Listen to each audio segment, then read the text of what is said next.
The first book of Samuel, otherwise called the first book of the Kings. Chapter 1. Now there was a certain man of Ramathaim Zophim, of Mount Ephraim, and his name was Elkanah, the son of Jeroham, the son of Elihu, the son of Tohu, the son of Zoph, an Ephrathite. And he had 2 wives. The name of the one was Hannah, and the name of the other Peninnah. And Peninnah had children, but Hannah had no children.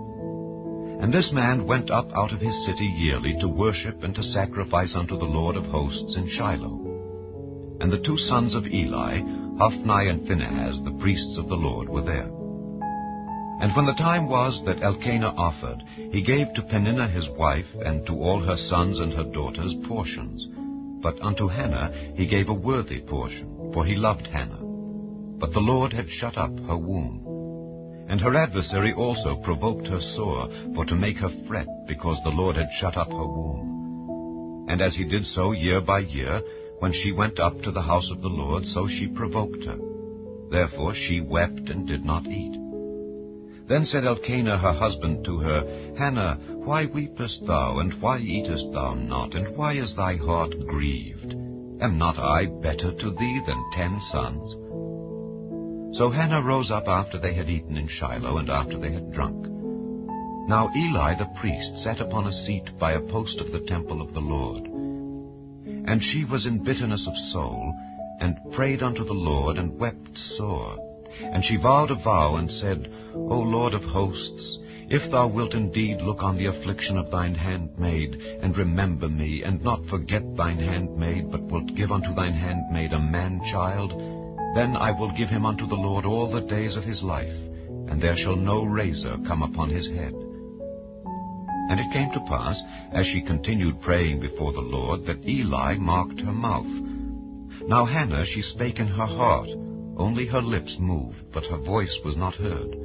Therefore Eli thought she had been drunken. And Eli said unto her, How long wilt thou be drunken? Put away thy wine from thee. And Hannah answered and said, No, my lord, I am a woman of a sorrowful spirit. I have drunk neither wine nor strong drink, but have poured out my soul before the Lord. Count not thine handmaid for a daughter of Belial, for out of the abundance of my complaint and grief have I spoken hitherto. Then Eli answered and said, Go in peace, and the God of Israel grant thee thy petition that thou hast asked of him. And she said, Let thine handmaid find grace in thy sight. So the woman went her way and did eat, and her countenance was no more sad. And they rose up in the morning early, and worshipped before the Lord, and returned, and came to their house to Ramah. And Elkanah knew Hannah his wife, and the Lord remembered her. Wherefore it came to pass, when the time was come about after Hannah had conceived, that she bare a son, and called his name Samuel, saying, Because I have asked him of the Lord. And the man Elkanah and all his house went up to offer unto the Lord the yearly sacrifice and his vow. But Hannah went not up, for she said unto her husband, I will not go up until the child be weaned, and then I will bring him, that he may appear before the Lord, and there abide forever. And Elkanah her husband said unto her, Do what seemeth thee good. Tarry until thou have weaned him, only the Lord establish his word. So the woman abode, and gave her son suck until she weaned him. And when she had weaned him, she took him up with her with 3 bullocks, and 1 ephah of flour, and a bottle of wine, and brought him unto the house of the Lord in Shiloh. And the child was young. And they slew a bullock, and brought the child to Eli. And she said, O my lord, as thy soul liveth, my lord, I am the woman that stood by thee here, praying unto the Lord. For this child I prayed, and the Lord hath given me my petition which I asked of him. Therefore also I have lent him to the Lord. As long as he liveth he shall be lent to the Lord. And he worshipped the Lord there. Chapter 2. And Hannah prayed and said, My heart rejoiceth in the Lord, mine horn is exalted in the Lord. My mouth is enlarged over mine enemies, because I rejoice in thy salvation. There is none holy as the Lord, for there is none beside thee. Neither is there any rock like our God. Talk no more so exceeding proudly, let not arrogancy come out of your mouth. For the Lord is a God of knowledge, and by him actions are weighed. The bows of the mighty men are broken, and they that stumbled are girded with strength. They that were full have hired out themselves for bread, and they that were hungry ceased. So that the barren hath borne 7, and she that hath many children is waxed feeble. The Lord killeth and maketh alive. He bringeth down to the grave, and bringeth up. The Lord maketh poor, and maketh rich. He bringeth low, and lifteth up. He raiseth up the poor out of the dust, and lifteth up the beggar from the dunghill, to set them among princes, and to make them inherit the throne of glory. For the pillars of the earth are the Lord's, and he hath set the world upon them. He will keep the feet of his saints, and the wicked shall be silent in darkness. For by strength shall no man prevail. The adversaries of the Lord shall be broken to pieces. Out of heaven shall he thunder upon them. The Lord shall judge the ends of the earth, and he shall give strength unto his king, and exalt the horn of his anointed. And Elkanah went to Ramah to his house, and the child did minister unto the Lord before Eli the priest. Now the sons of Eli were sons of Belial. They knew not the Lord. And the priest's custom with the people was that when any man offered sacrifice, the priest's servant came while the flesh was in seething, with a flesh hook of 3 teeth in his hand, and he struck it into the pan or kettle or cauldron or pot. All that the flesh hook brought up the priest took for himself. So they did in Shiloh unto all the Israelites that came thither. Also, before they burnt the fat, the priest's servant came and said to the man that sacrificed, Give flesh to roast for the priest, for he will not have sodden flesh of thee, but raw. And if any man said unto him, Let them not fail to burn the fat presently, and then take as much as thy soul desireth, then he would answer him, Nay, but thou shalt give it me now, and if not, I will take it by force. Wherefore the sin of the young men was very great before the Lord, for men abhorred the offering of the Lord. But Samuel ministered before the Lord, being a child, girded with a linen ephod. Moreover his mother made him a little coat, and brought it to him from year to year, when she came up with her husband to offer the yearly sacrifice. And Eli blessed Elkanah and his wife, and said, The Lord give thee seed of this woman for the loan which is lent to the Lord. And they went unto their own home. And the Lord visited Hannah, so that she conceived, and bare 3 sons and 2 daughters. And the child Samuel grew before the Lord. Now Eli was very old, and heard all that his sons did unto all Israel, and how they lay with the women that assembled at the door of the tabernacle of the congregation. And he said unto them, Why do ye such things? For I hear of your evil dealings by all this people. Nay, my sons, for it is no good report that I hear. Ye make the Lord's people to transgress. If one man sin against another, the judge shall judge him. But if a man sin against the Lord, who shall entreat for him? Notwithstanding they hearkened not unto the voice of their father, because the Lord would slay them. And the child Samuel grew on, and was in favor both with the Lord and also with men. And there came a man of God unto Eli, and said unto him, Thus saith the Lord, Did I plainly appear unto the house of thy father, when they were in Egypt in Pharaoh's house? And did I choose him out of all the tribes of Israel to be my priest, to offer upon mine altar, to burn incense, to wear an ephod before me?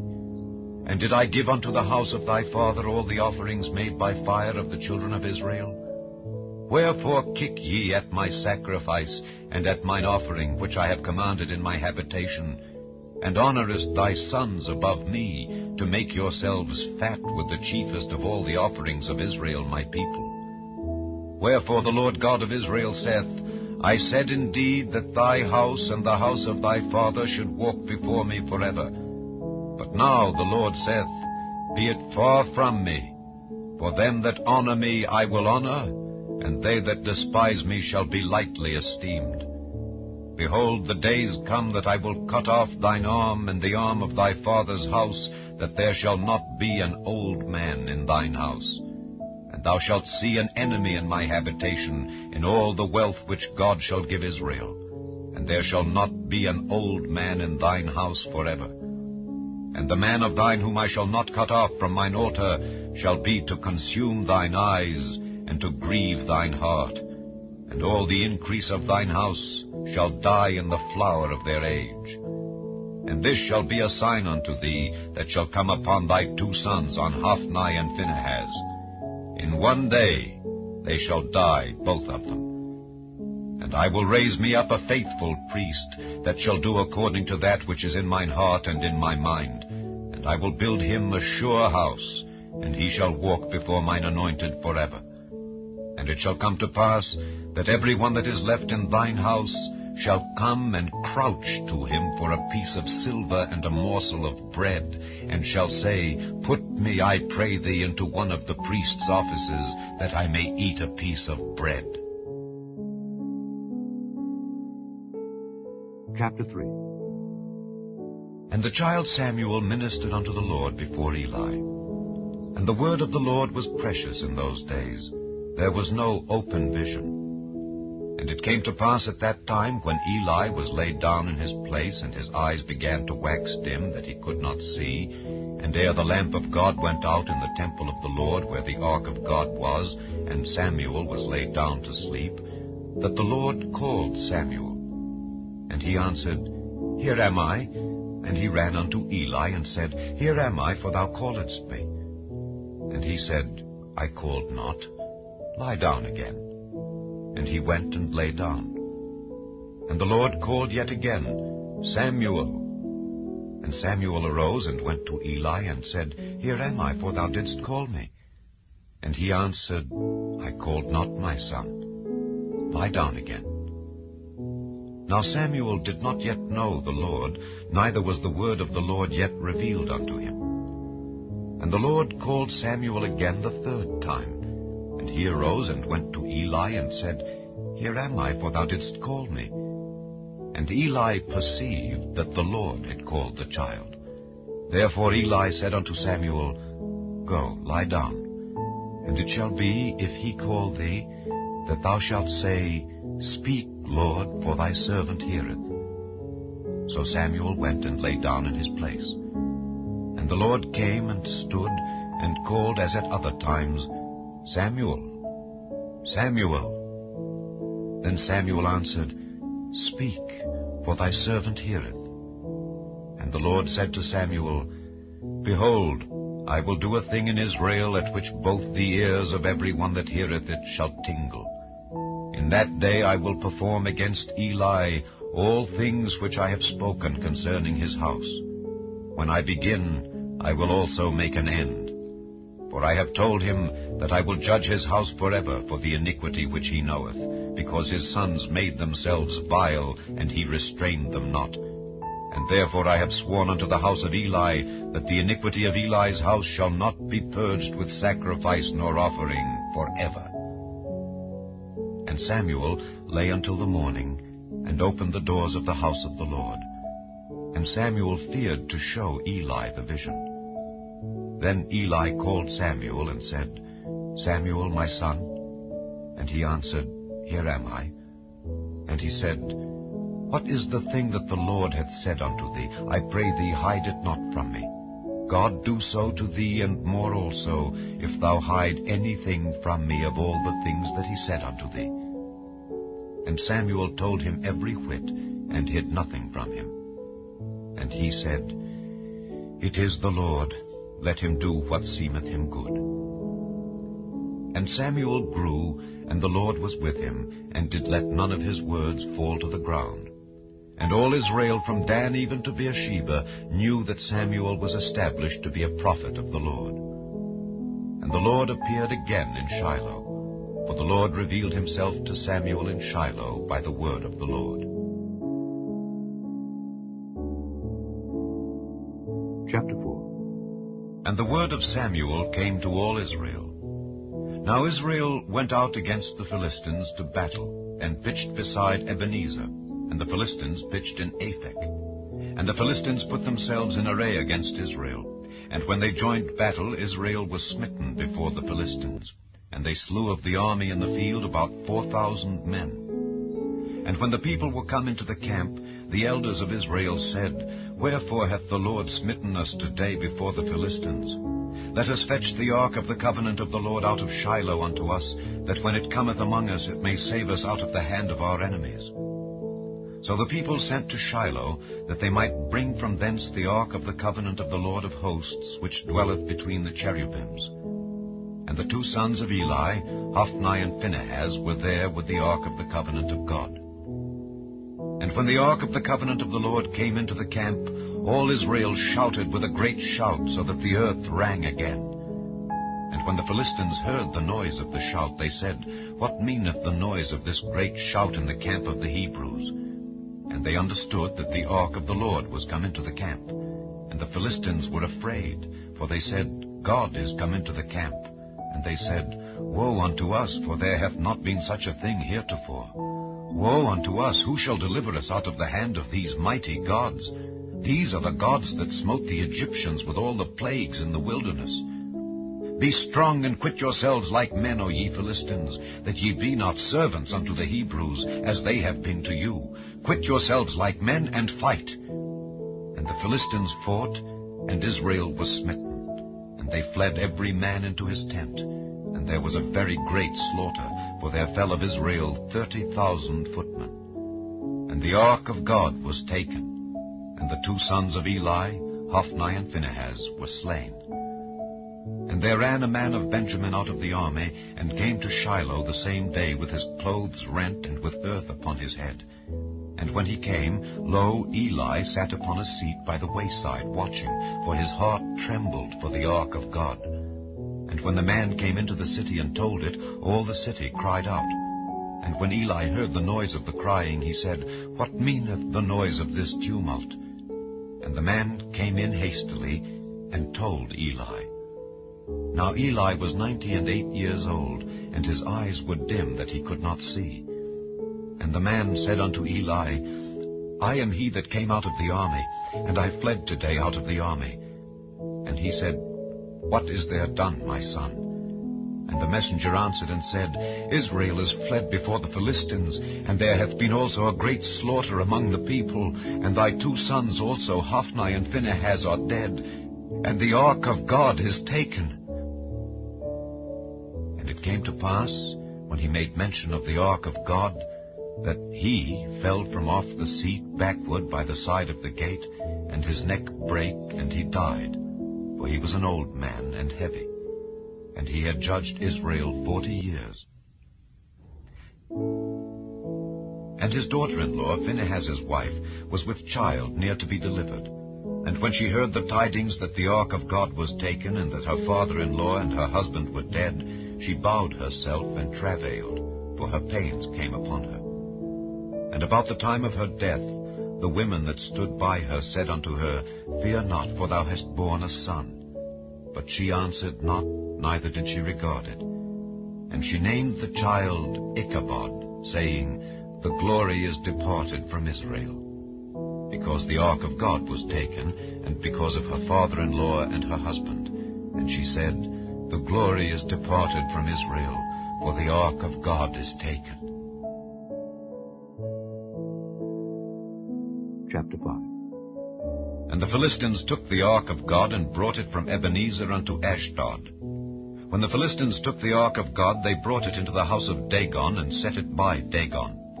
And when they of Ashdod arose early on the morrow, behold, Dagon was fallen upon his face to the earth before the ark of the Lord. And they took Dagon, and set him in his place again. And when they arose early on the morrow morning, behold, Dagon was fallen upon his face to the ground before the ark of the Lord. And the head of Dagon and both the palms of his hands were cut off upon the threshold. Only the stump of Dagon was left to him. Therefore neither the priests of Dagon nor any that come into Dagon's house tread on the threshold of Dagon in Ashdod unto this day. But the hand of the Lord was heavy upon them of Ashdod, and he destroyed them, and smote them with emerods, even Ashdod and the coasts thereof. And when the men of Ashdod saw that it was so, they said, The ark of the God of Israel shall not abide with us, for his hand is sore upon us and upon Dagon our God. They sent therefore and gathered all the lords of the Philistines unto them, and said, What shall we do with the ark of the God of Israel? And they answered, Let the ark of the God of Israel be carried about unto Gath. And they carried the ark of the God of Israel about thither. And it was so that after they had carried it about, the hand of the Lord was against the city with a very great destruction, and he smote the men of the city, both small and great, and they had emerods in their secret parts. Therefore they sent the ark of God to Ekron. And it came to pass, as the ark of God came to Ekron, that the Ekronites cried out, saying, They have brought about the ark of the God of Israel to us, to slay us and our people. So they sent and gathered together all the lords of the Philistines, and said, Send away the ark of the God of Israel, and let it go again to his own place, that it slay us not and our people. For there was a deadly destruction throughout all the city. The hand of God was very heavy there.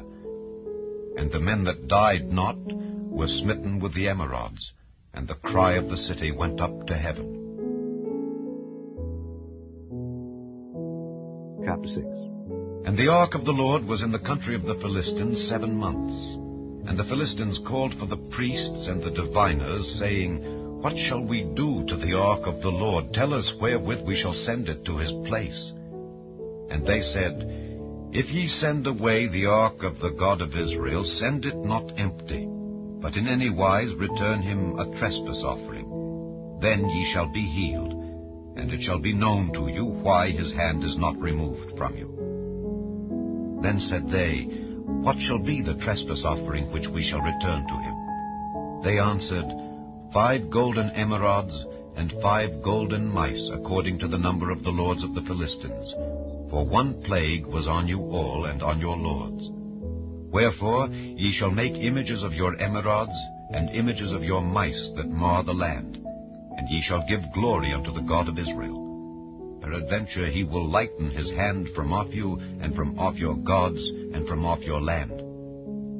Wherefore then do ye harden your hearts, as the Egyptians and Pharaoh hardened their hearts? When he had wrought wonderfully among them, did they not let the people go, and they departed? Now therefore make a new cart, and take 2 milch kine, on which there hath come no yoke, and tie the kine to the cart, and bring their calves home from them.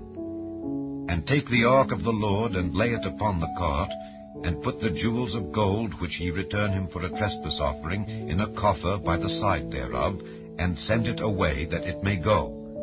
And see, if it goeth up by the way of his own coast to Bethshemesh, then he hath done us this great evil. But if not, then we shall know that it is not his hand that smote us, it was a chance that happened to us. And the men did so, and took 2 milch kine, and tied them to the cart, and shut up their calves at home. And they laid the ark of the Lord upon the cart, and the coffer with the mice of gold, and the images of their emerods. And the kine took the straight way to the way of Bethshemesh, and went along the highway, lowing as they went, and turned not aside to the right hand or to the left. And the lords of the Philistines went after them unto the border of Bethshemesh. And they of Bethshemesh were reaping their wheat harvest in the valley. And they lifted up their eyes, and saw the ark, and rejoiced to see it. And the cart came into the field of Joshua, a Bethshemite, and stood there where there was a great stone. And they clave the wood of the cart, and offered the kine a burnt offering unto the Lord. And the Levites took down the ark of the Lord, and the coffer that was with it, wherein the jewels of gold were, and put them on the great stone. And the men of Bethshemesh offered burnt offerings, and sacrificed sacrifices the same day unto the Lord. And when the 5 lords of the Philistines had seen it, they returned to Ekron the same day. And these are the golden emerods which the Philistines returned for a trespass offering unto the Lord. For Ashdod 1, for Gaza 1, for Askelon 1, for Gath 1, for Ekron 1, and the golden mice, according to the number of all the cities of the Philistines belonging to the 5 lords, both of fenced cities and of country villages, even unto the great stone of Abel, whereon they set down the ark of the Lord, which stone remaineth unto this day in the field of Joshua the Bethshemite. And he smote the men of Bethshemesh, because they had looked into the ark of the Lord. Even he smote of the people 50,060 men. And the people lamented, because the Lord had smitten many of the people with a great slaughter. And the men of Bethshemesh said, Who is able to stand before this holy Lord God? And to whom shall he go up from us? And they sent messengers to the inhabitants of Kirjath-jearim, saying, The Philistines have brought again the ark of the Lord. Come ye down, and fetch it up to you. Chapter 7. And the men of Kirjath-jearim came and fetched up the ark of the Lord, and brought it into the house of Abinadab in the hill, and sanctified Eleazar his son to keep the ark of the Lord. And it came to pass, while the ark abode in Kirjath-jearim, that the time was long, for it was 20 years. And all the house of Israel lamented after the Lord. And Samuel spake unto all the house of Israel, saying, If ye do return unto the Lord with all your hearts, then put away the strange gods and Ashtaroth from among you, and prepare your hearts unto the Lord, and serve him only, and he will deliver you out of the hand of the Philistines. Then the children of Israel did put away Baalim and Ashtaroth, and served the Lord only. And Samuel said, Gather all Israel to Mizpeh, and I will pray for you unto the Lord. And they gathered together to Mizpeh, and drew water, and poured it out before the Lord, and fasted on that day, and said there, We have sinned against the Lord. And Samuel judged the children of Israel in Mizpeh. And when the Philistines heard that the children of Israel were gathered together to Mizpeh, the lords of the Philistines went up against Israel. And when the children of Israel heard it, they were afraid of the Philistines. And the children of Israel said to Samuel, Cease not to cry unto the Lord our God for us, that he will save us out of the hand of the Philistines. And Samuel took a sucking lamb, and offered it for a burnt offering wholly unto the Lord. And Samuel cried unto the Lord for Israel, and the Lord heard him. And as Samuel was offering up the burnt offering, the Philistines drew near to battle against Israel. But the Lord thundered with a great thunder on that day upon the Philistines, and discomfited them, and they were smitten before Israel. And the men of Israel went out of Mizpeh, and pursued the Philistines, and smote them until they came unto Bethkar. Then Samuel took a stone, and set it between Mizpeh and Shen, and called the name of it Ebenezer, saying, Hitherto hath the Lord helped us. So the Philistines were subdued, and they came no more into the coast of Israel. And the hand of the Lord was against the Philistines all the days of Samuel. And the cities which the Philistines had taken from Israel were restored to Israel, from Ekron even unto Gath, and the coasts thereof did Israel deliver out of the hands of the Philistines. And there was peace between Israel and the Amorites. And Samuel judged Israel all the days of his life. And he went from year to year in circuit to Bethel and Gilgal and Mizpeh, and judged Israel in all those places. And his return was to Ramah, for there was his house. And there he judged Israel, and there he built an altar unto the Lord. Chapter 8.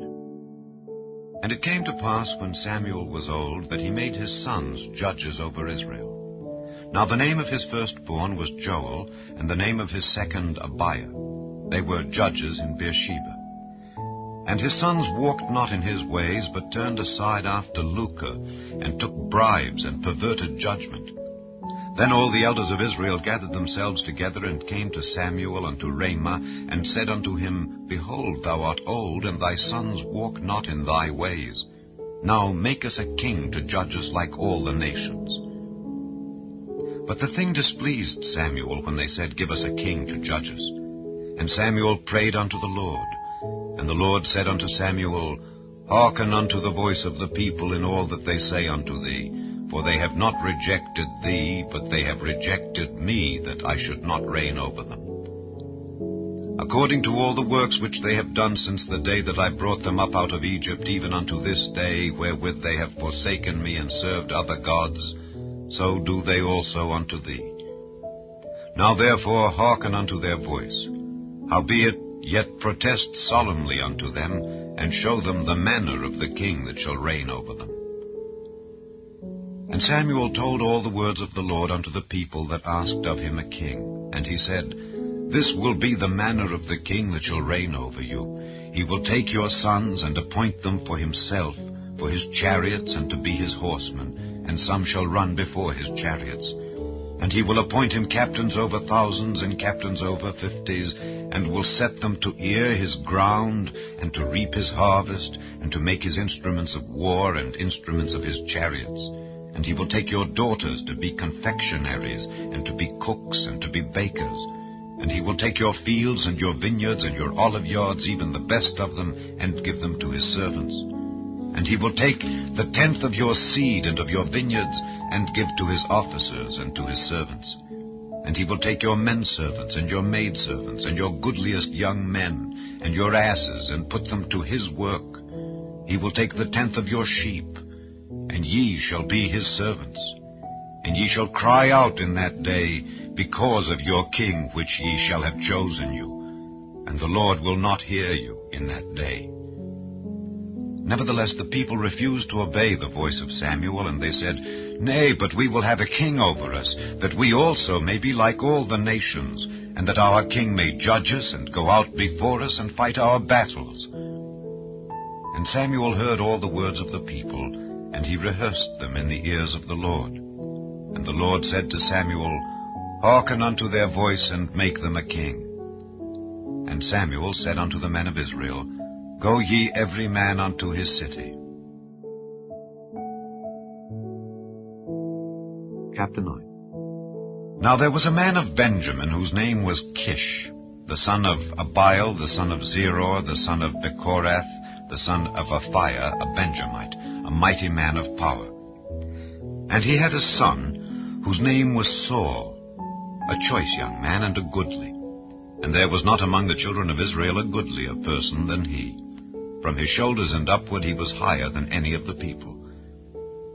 And the asses of Kish, Saul's father, were lost. And Kish said to Saul his son, Take now one of the servants with thee, and arise, go seek the asses.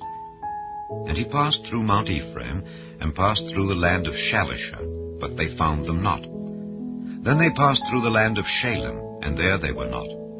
And he passed through the land of the Benjamites, but they found them not. And when they were come to the land of Zuph, Saul said to his servant that was with him, Come and let us return, lest my father leave caring for the asses, and take thought for us. And he said unto him, Behold now, there is in this city a man of God, and he is an honorable man. All that he saith cometh surely to pass. Now let us go thither.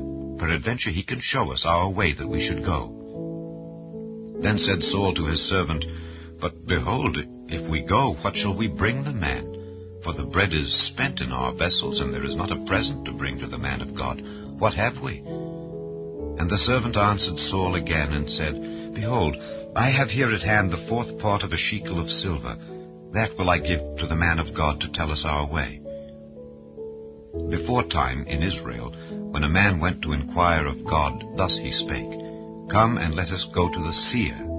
For he that is now called a prophet was beforetime called a seer. Then said Saul to his servant, Well said, come, let us go. So they went unto the city where the man of God was.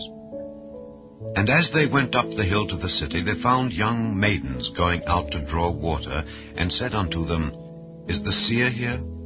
And they answered them and said, He is. Behold, he is before you. Make haste now, for he came today to the city, for there is a sacrifice of the people today in the high place. As soon as ye be come into the city, ye shall straightway find him before he go up to the high place to eat. For the people will not eat until he come, because he doth bless the sacrifice, and afterwards they eat that be bidden. Now therefore get you up, for about this time ye shall find him. And they went up into the city. And when they were come into the city, behold, Samuel came out against them for to go up to the high place. Now the Lord had told Samuel in his ear a day before Saul came, saying, Tomorrow about this time I will send thee a man out of the land of Benjamin, and thou shalt anoint him to be captain over my people Israel, that he may save my people out of the hand of the Philistines. For I have looked upon my people, because their cry is come unto me. And when Samuel saw Saul, the Lord said unto him, Behold the man whom I spake to thee of, this same shall reign over my people. Then Saul drew near to Samuel in the gate, and said, Tell me, I pray thee, where the seer's house is. And Samuel answered Saul, and said, I am the seer. Go up before me unto the high place, for ye shall eat with me today, and tomorrow I will let thee go, and will tell thee all that is in thine heart. And as for thine asses that were lost 3 days ago, set not thy mind on them, for they are found. And on whom is all the desire of Israel? Is it not on thee, and on all thy father's house? And Saul answered and said, Am not I a Benjamite, of the smallest of the tribes of Israel, and my family the least of all the families of the tribe of Benjamin? Wherefore then speakest thou so to me? And Samuel took Saul and his servant, and brought them into the parlor, and made them sit in the chiefest place among them that were bidden, which were about 30 persons. And Samuel said unto the cook, Bring the portion which I gave thee, of which I said unto thee, Set it by thee. And the cook took up the shoulder, and that which was upon it, and set it before Saul. And Samuel said, Behold that which is left, set it before thee, and eat. For unto this time hath it been kept for thee, since I said, I have invited the people. So Saul did eat with Samuel that day. And when they were come down from the high place into the city, Samuel communed with Saul upon the top of the house. And they arose early, and it came to pass about the spring of the day that Samuel called Saul to the top of the house, saying, Up, that I may send thee away. And Saul arose, and they went out both of them, he and Samuel, abroad. And as they were going down to the end of the city, Samuel said to Saul, Bid the servant pass on before us. And he passed on. But stand thou still a while, that I may show thee the word of God. Chapter 10. Then Samuel took a vial of oil, and poured it upon his head, and kissed him, and said, Is it not because the Lord hath anointed thee to be captain over his inheritance? When thou art departed from me today, then thou shalt find 2 men by Rachel's sepulchre in the border of Benjamin at Zelzah. And they will say unto thee, The asses which thou wentest to seek are found. And lo, thy father hath left the care of the asses, and sorroweth for you, saying, What shall I do for my son? Then shalt thou go on forward from thence, and thou shalt come to the plain of Tabor. And there shall meet thee 3 men going up to God to Bethel, one carrying 3 kids, and another carrying 3 loaves of bread, and another carrying a bottle of wine.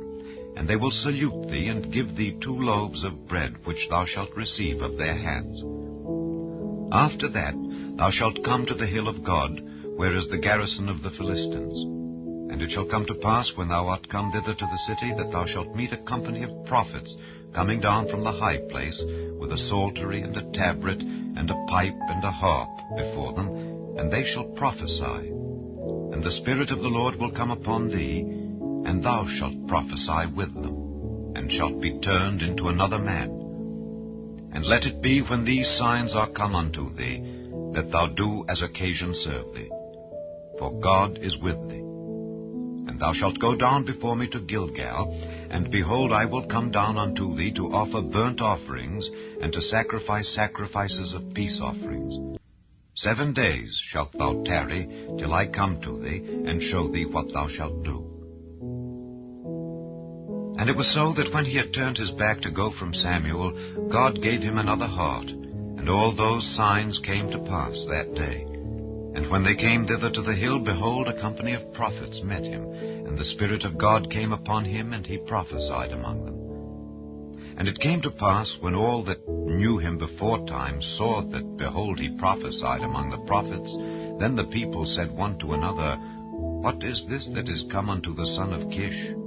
Is Saul also among the prophets? And one of the same place answered and said, But who is their father?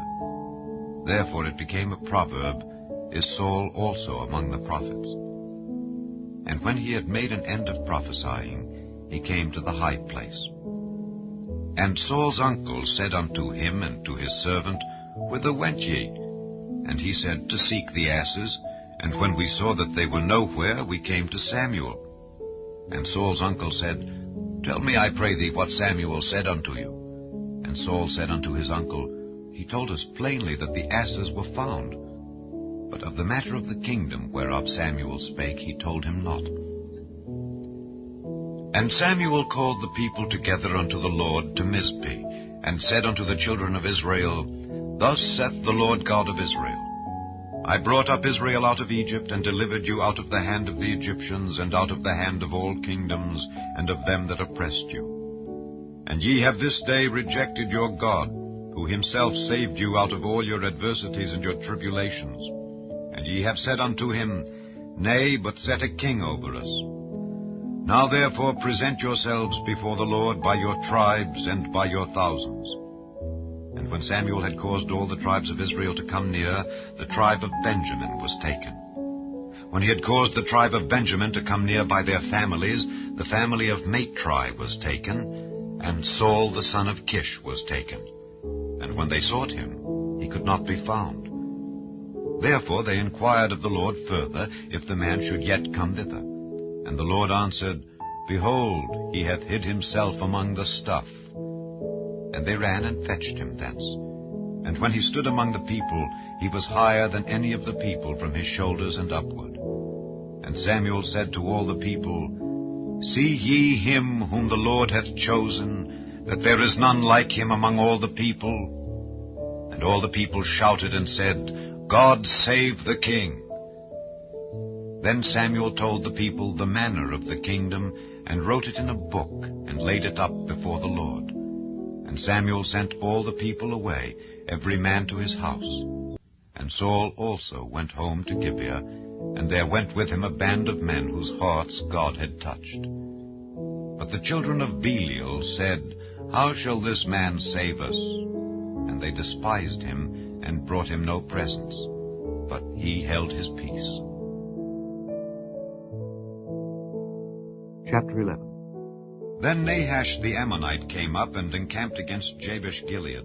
And all the men of Jabesh said unto Nahash, Make a covenant with us, and we will serve thee. And Nahash the Ammonite answered them, On this condition will I make a covenant with you, that I may thrust out all your right eyes, and lay it for a reproach upon all Israel.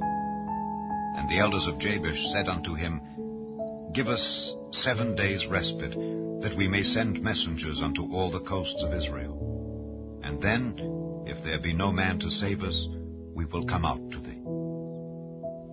Then came the messengers to Gibeah of Saul, and told the tidings in the ears of the people. And all the people lifted up their voices and wept. And behold, Saul came after the herd out of the field. And Saul said, What aileth the people that they weep? And they told him the tidings of the men of Jabesh. And the Spirit of God came upon Saul when he heard those tidings, and his anger was kindled greatly. And he took a yoke of oxen, and hewed them in pieces, and sent them throughout all the coasts of Israel by the hands of messengers, saying, Whosoever cometh not forth after Saul and after Samuel, so shall it be done unto his oxen. And the fear of the Lord fell on the people, and they came out with one consent. And when he numbered them in Bezek, the children of Israel were 300,000, and the men of Judah 30,000. And they said unto the messengers that came, Thus shall ye say unto the men of Jabesh-Gilead, Tomorrow by that time the sun be hot, ye shall have help. And the messengers came and showed it to the men of Jabesh, and they were glad.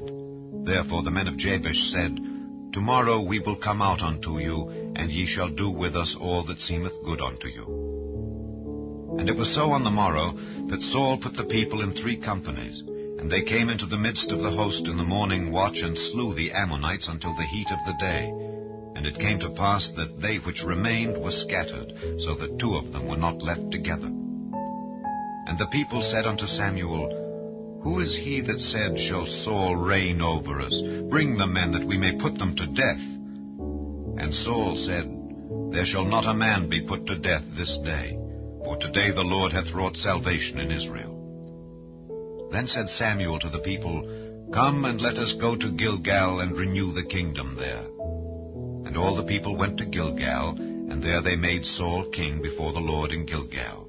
And there they sacrificed sacrifices of peace offerings before the Lord. And there Saul and all the men of Israel rejoiced greatly. Chapter 12. And Samuel said unto all Israel, Behold, I have hearkened unto your voice in all that ye said unto me, and have made a king over you. And now, behold, the king walketh before you.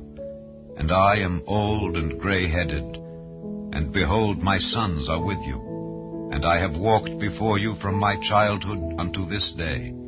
Behold, here I am. Witness against me before the Lord and before his anointed.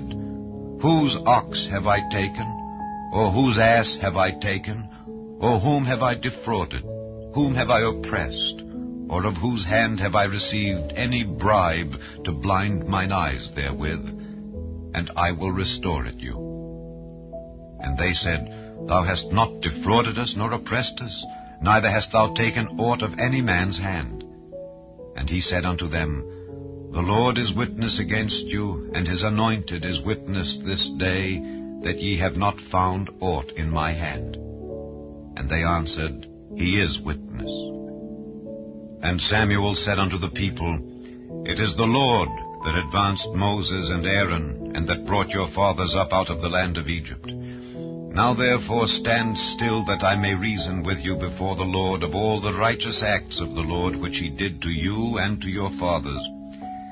When Jacob was come into Egypt, and your fathers cried unto the Lord, then the Lord sent Moses and Aaron, which brought forth your fathers out of Egypt, and made them dwell in this place.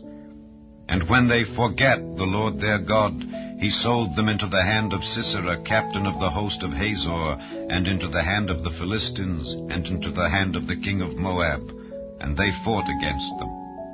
And they cried unto the Lord, and said, We have sinned, because we have forsaken the Lord, and have served Baalim and Ashtaroth. But now deliver us out of the hand of our enemies, and we will serve thee. And the Lord sent Jerubbaal, and Bedan, and Jephthah, and Samuel, and delivered you out of the hand of your enemies on every side, and ye dwelled safe. And when ye saw that Nahash, the king of the children of Ammon, came against you, ye said unto me, Nay, but a king shall reign over us, when the Lord your God was your king. Now therefore, behold the king whom ye have chosen, and whom ye have desired. And behold, the Lord hath set a king over you. If ye will fear the Lord, and serve him, and obey his voice, and not rebel against the commandment of the Lord, then shall both ye and also the king that reigneth over you continue following the Lord your God. But if ye will not obey the voice of the Lord, but rebel against the commandment of the Lord, then shall the hand of the Lord be against you, as it was against your fathers. Now therefore, stand and see this great thing which the Lord will do before your eyes. Is it not wheat harvest today? I will call unto the Lord, and he shall send thunder and rain, that ye may perceive and see that your wickedness is great, which ye have done in the sight of the Lord in asking you a king. So Samuel called unto the Lord, and the Lord sent thunder and rain that day. And all the people greatly feared the Lord and Samuel. And all the people said unto Samuel, Pray for thy servants unto the Lord thy God, that we die not. For we have added unto all our sins this evil, to ask us a king. And Samuel said unto the people, Fear not, ye have done all this wickedness. Yet turn not aside from following the Lord, but serve the Lord with all your heart, and turn ye not aside. For then should ye go after vain things which cannot profit nor deliver, for they are vain. For the Lord will not forsake his people for his great name's sake, because it hath pleased the Lord to make you his people. Moreover, as for me, God forbid that I should sin against the Lord in ceasing to pray for you. But I will teach you the good and the right way. Only fear the Lord and serve him in truth with all your heart. For consider how great things he hath done for you. But if ye shall still do wickedly, ye shall be consumed, both ye and your king. Chapter 13. Saul reigned 1 year, and when he had reigned 2 years over Israel, Saul chose him 3,000 men of Israel, whereof 2,000 were with Saul in Michmash and in Mount Bethel, and 1,000 were with Jonathan in Gibeah of Benjamin. And the rest of the people he sent every man to his tent. And Jonathan smote the garrison of the Philistines that was in Geba, and the Philistines heard of it. And Saul blew the trumpet throughout all the land, saying, Let the Hebrews hear. And all Israel heard say that Saul had smitten the garrison of the Philistines, and that Israel also was had in abomination with the Philistines. And the people were called together after Saul to Gilgal. And the Philistines gathered themselves together to fight with Israel, 30,000 chariots and 6,000 horsemen, and people as the sand which is on the seashore in multitude. And they came up and pitched in Michmash, eastward from Bethaven. When the men of Israel saw that they were in a strait, for the people were distressed, then the people did hide themselves in caves, and in thickets, and in rocks, and in high places, and in pits.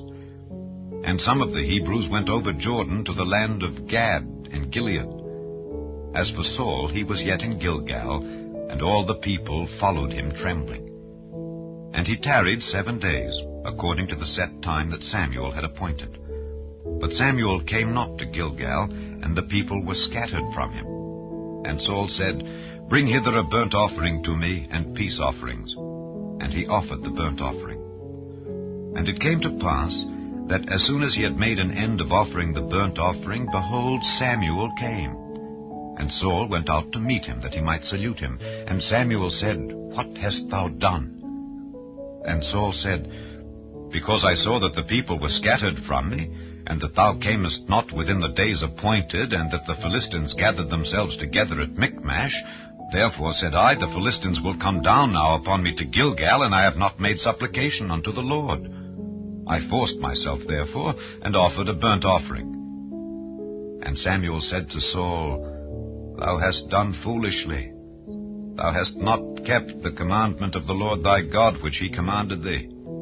For now would the Lord have established thy kingdom upon Israel forever. But now thy kingdom shall not continue. The Lord hath sought him a man after his own heart, and the Lord hath commanded him to be captain over his people, because thou hast not kept that which the Lord commanded thee.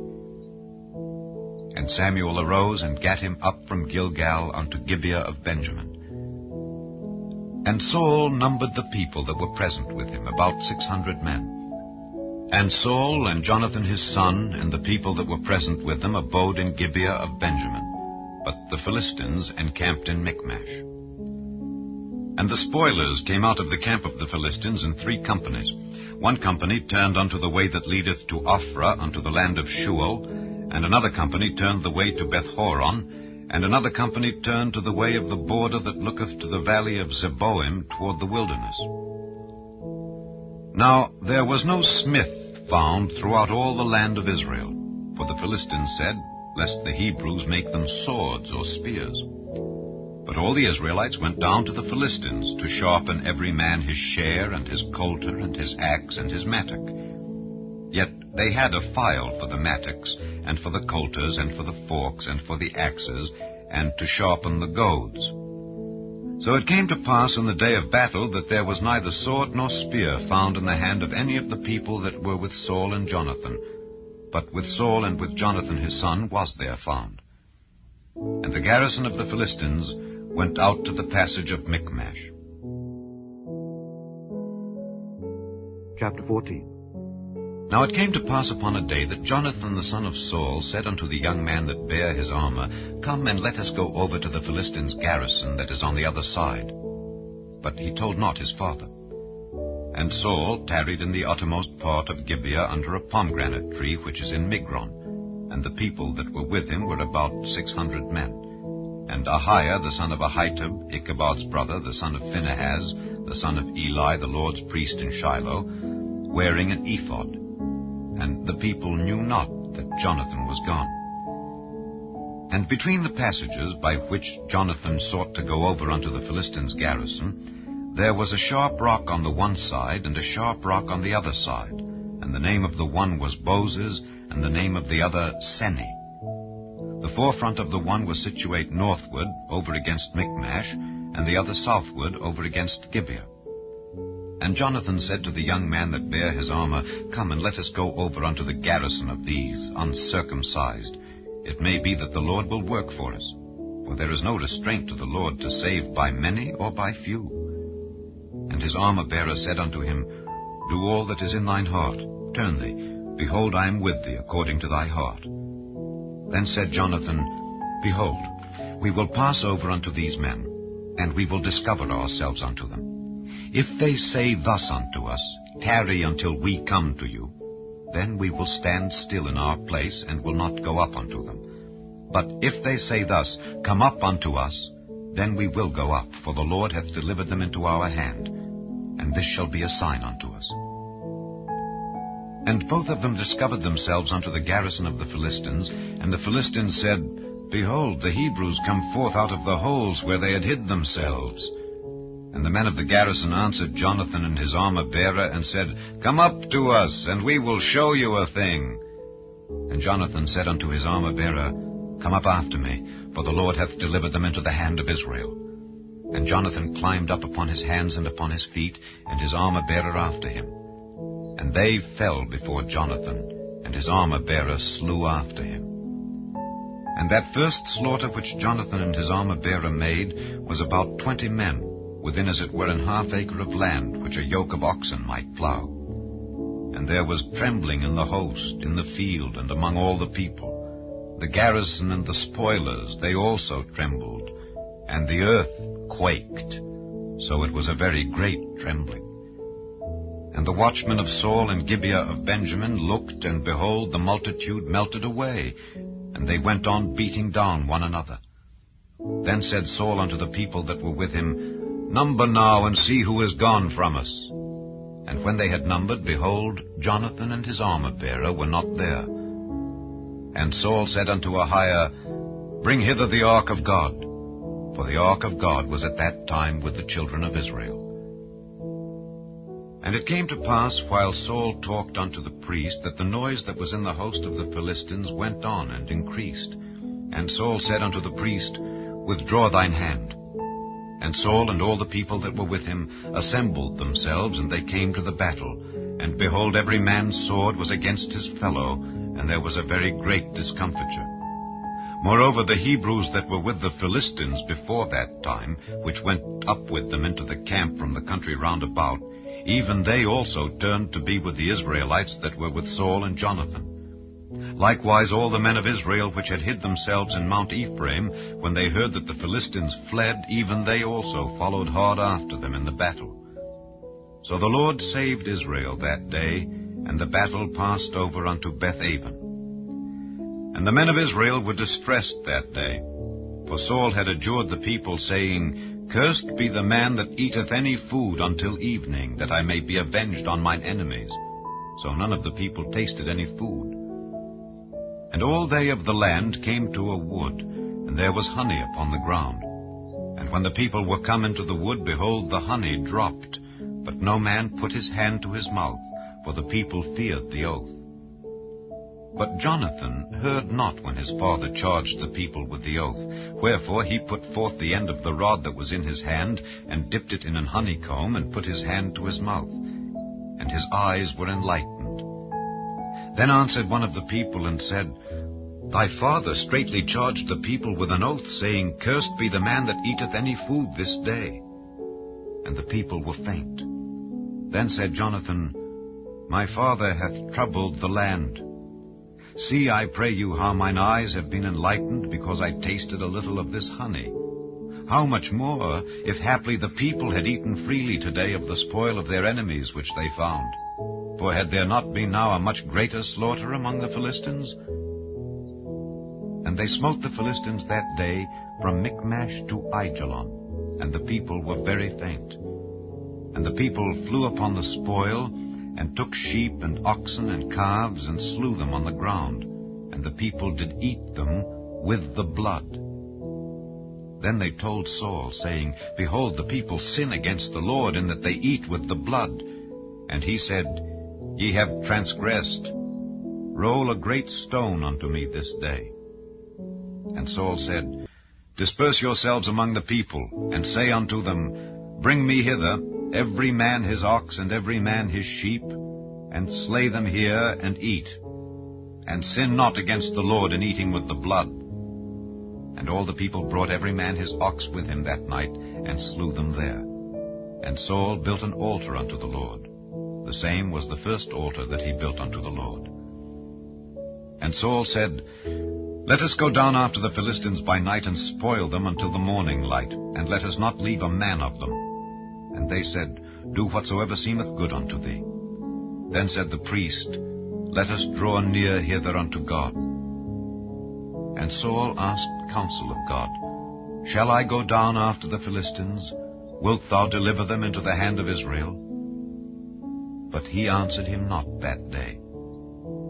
And Saul said, Draw ye near hither, all the chief of the people, and know and see wherein this sin hath been this day. For as the Lord liveth which saveth Israel, though it be in Jonathan my son, he shall surely die. But there was not a man among all the people that answered him. Then said he unto all Israel, Be ye on one side, and I and Jonathan my son will be on the other side. And the people said unto Saul, Do what seemeth good unto thee. Therefore Saul said unto the Lord God of Israel, Give a perfect lot.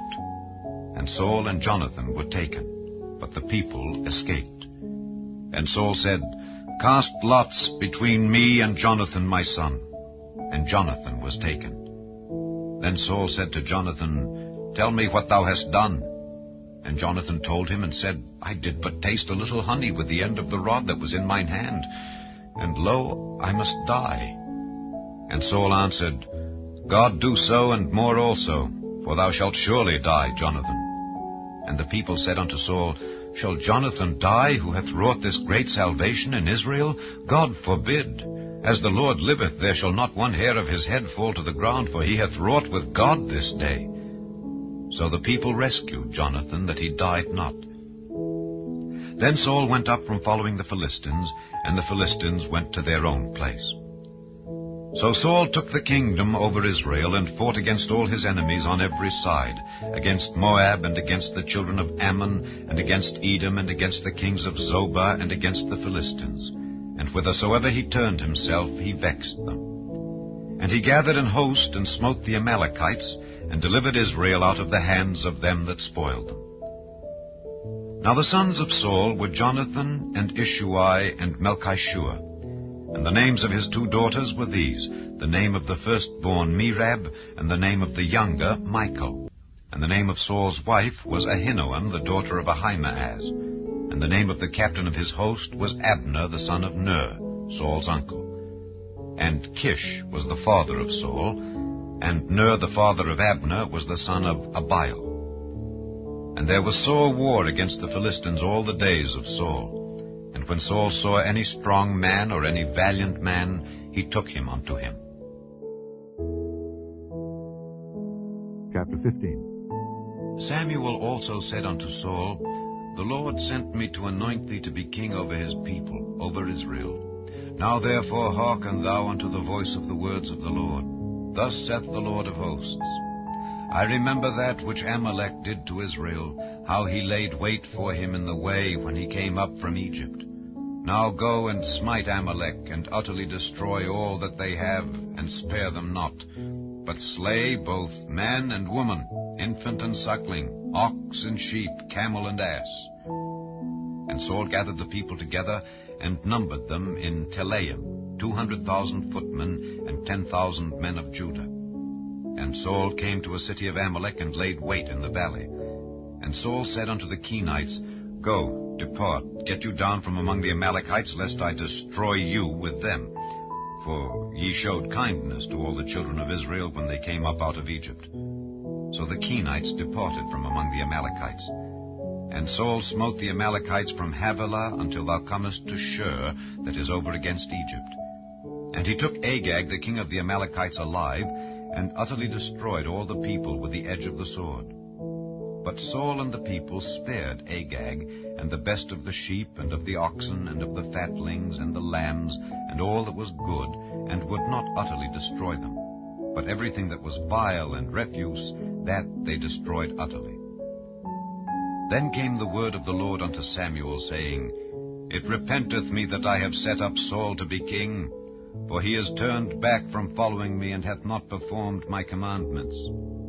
And it grieved Samuel, and he cried unto the Lord all night. And when Samuel rose early to meet Saul in the morning, it was told Samuel, saying, Saul came to Carmel, and behold, he set him up a place, and is gone about, and passed on, and gone down to Gilgal.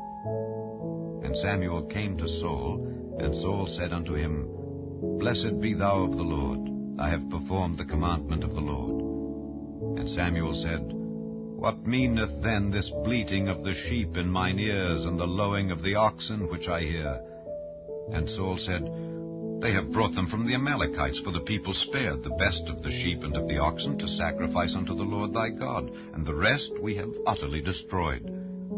Then Samuel said unto Saul, Stay, and I will tell thee what the Lord hath said to me this night. And he said unto him, Say on. And Samuel said, When thou wast little in thine own sight, wast thou not made the head of the tribes of Israel? And the Lord anointed thee king over Israel? And the Lord sent thee on a journey, and said, Go and utterly destroy the sinners, the Amalekites, and fight against them until they be consumed. Wherefore then didst thou not obey the voice of the Lord, but didst fly upon the spoil, and didst evil in the sight of the Lord? And Saul said unto Samuel, Yea, I have obeyed the voice of the Lord, and have gone the way which the Lord sent me, and have brought Agag the king of Amalek, and have utterly destroyed the Amalekites. But the people took of the spoil sheep and oxen, the chief of the things which should have been utterly destroyed, to sacrifice unto the Lord thy God in Gilgal. And Samuel said, Hath the Lord as great delight in burnt offerings and sacrifices as in obeying the voice of the Lord? Behold, to obey is better than sacrifice, and to hearken than the fat of rams. For rebellion is as the sin of witchcraft, and stubbornness is as iniquity and idolatry. Because thou hast rejected the word of the Lord, he hath also rejected thee from being king. And Saul said unto Samuel, I have sinned, for I have transgressed the commandment of the Lord and thy words, because I feared the people and obeyed their voice. Now therefore I pray thee, pardon my sin, and turn again with me, that I may worship the Lord. And Samuel said unto Saul, I will not return with thee, for thou hast rejected the word of the Lord, and the Lord hath rejected thee from being king over Israel. And as Samuel turned about to go away, he laid hold upon the skirt of his mantle, and it rent. And Samuel said unto him, The Lord hath rent the kingdom of Israel from thee this day, and hath given it to a neighbor of thine that is better than thou. And also the strength of Israel will not lie nor repent, for he is not a man that he should repent. Then he said, I have sinned. Yet honor me now, I pray thee, before the elders of my people and before Israel, and turn again with me, that I may worship the Lord thy God. So Samuel turned again after Saul, and Saul worshipped the Lord. Then said Samuel, Bring ye hither to me Agag the king of the Amalekites. And Agag came unto him delicately. And Agag said, Surely the bitterness of death is past. And Samuel said, As thy sword hath made women childless, so shall thy mother be childless among women. And Samuel hewed Agag in pieces before the Lord in Gilgal. Then Samuel went to Ramah, and Saul went up to his house to Gibeah of Saul. Samuel came no more to see Saul until the day of his death.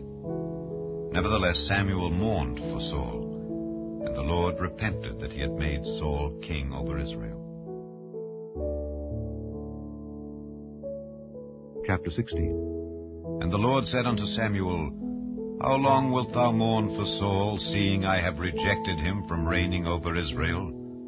Fill thine horn with oil, and go. I will send thee to Jesse the Bethlehemite, for I have provided me a king among his sons. And Samuel said, How can I go? If Saul hear it, he will kill me. And the Lord said, Take an heifer with thee, and say, I am come to sacrifice to the Lord. And call Jesse to the sacrifice, and I will show thee what thou shalt do. And thou shalt anoint unto me him whom I name unto thee. And Samuel did that which the Lord spake, and came to Bethlehem. And the elders of the town trembled at his coming, and said, Comest thou peaceably? And he said, Peaceably. I am come to sacrifice unto the Lord. Sanctify yourselves, and come with me to the sacrifice. And he sanctified Jesse and his sons, and called them to the sacrifice. And it came to pass, when they were come, that he looked on Eliab, and said, Surely the Lord's anointed is before him. But the Lord said unto Samuel, Look not on his countenance, or on the height of his stature, because I have refused him. For the Lord seeth not as man seeth, for man looketh on the outward appearance, but the Lord looketh on the heart. Then Jesse called Abinadab, and made him pass before Samuel. And he said, Neither hath the Lord chosen this. Then Jesse made Shammah to pass by, and he said, Neither hath the Lord chosen this. Again Jesse made 7 of his sons to pass before Samuel. And Samuel said unto Jesse, The Lord hath not chosen these. And Samuel said unto Jesse, Are here all thy children? And he said, There remaineth yet the youngest, and behold, he keepeth the sheep. And Samuel said unto Jesse, Send and fetch him, for we will not sit down till he come hither. And he sent and brought him in. Now he was ruddy, and withal of a beautiful countenance, and goodly to look to. And the Lord said, Arise, anoint him, for this is he.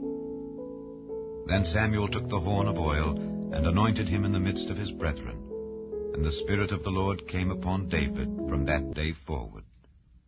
So Samuel rose up and went to Ramah. But the Spirit of the Lord departed from Saul, and an evil spirit from the Lord troubled him. And Saul's servants said unto him, Behold now, an evil spirit from God troubleth thee. Let our Lord now command thy servants, which are before thee, to seek out a man who is a cunning player on an harp. And it shall come to pass, when the evil spirit from God is upon thee, that he shall play with his hand, and thou shalt be well. And Saul said unto his servants, Provide me now a man that can play well, and bring him to me.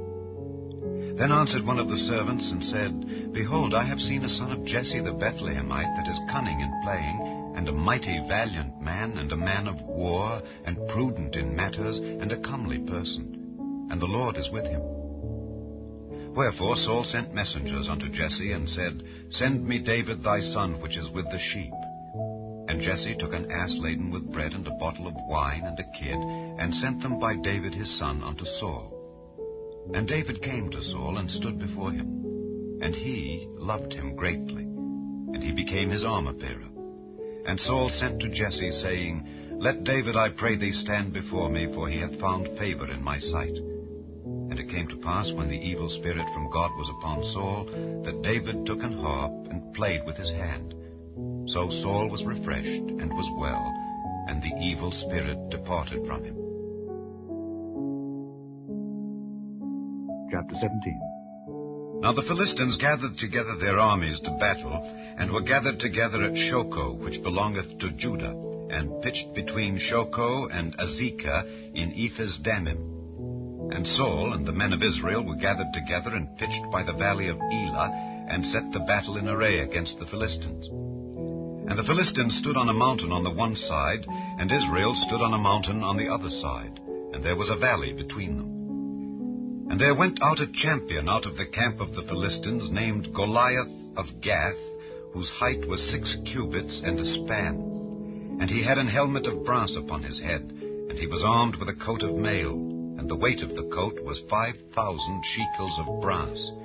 And he had greaves of brass upon his legs, and a target of brass between his shoulders. And the staff of his spear was like a weaver's beam, and his spear's head weighed 600 shekels of iron. And one bearing a shield went before him. And he stood and cried unto the armies of Israel, and said unto them, Why are ye come out to set your battle in array? Am not I a Philistine, and ye servants to Saul? Choose you a man for you, and let him come down to me. If he be able to fight with me and to kill me, then will we be your servants. But if I prevail against him and kill him, then shall ye be our servants and serve us.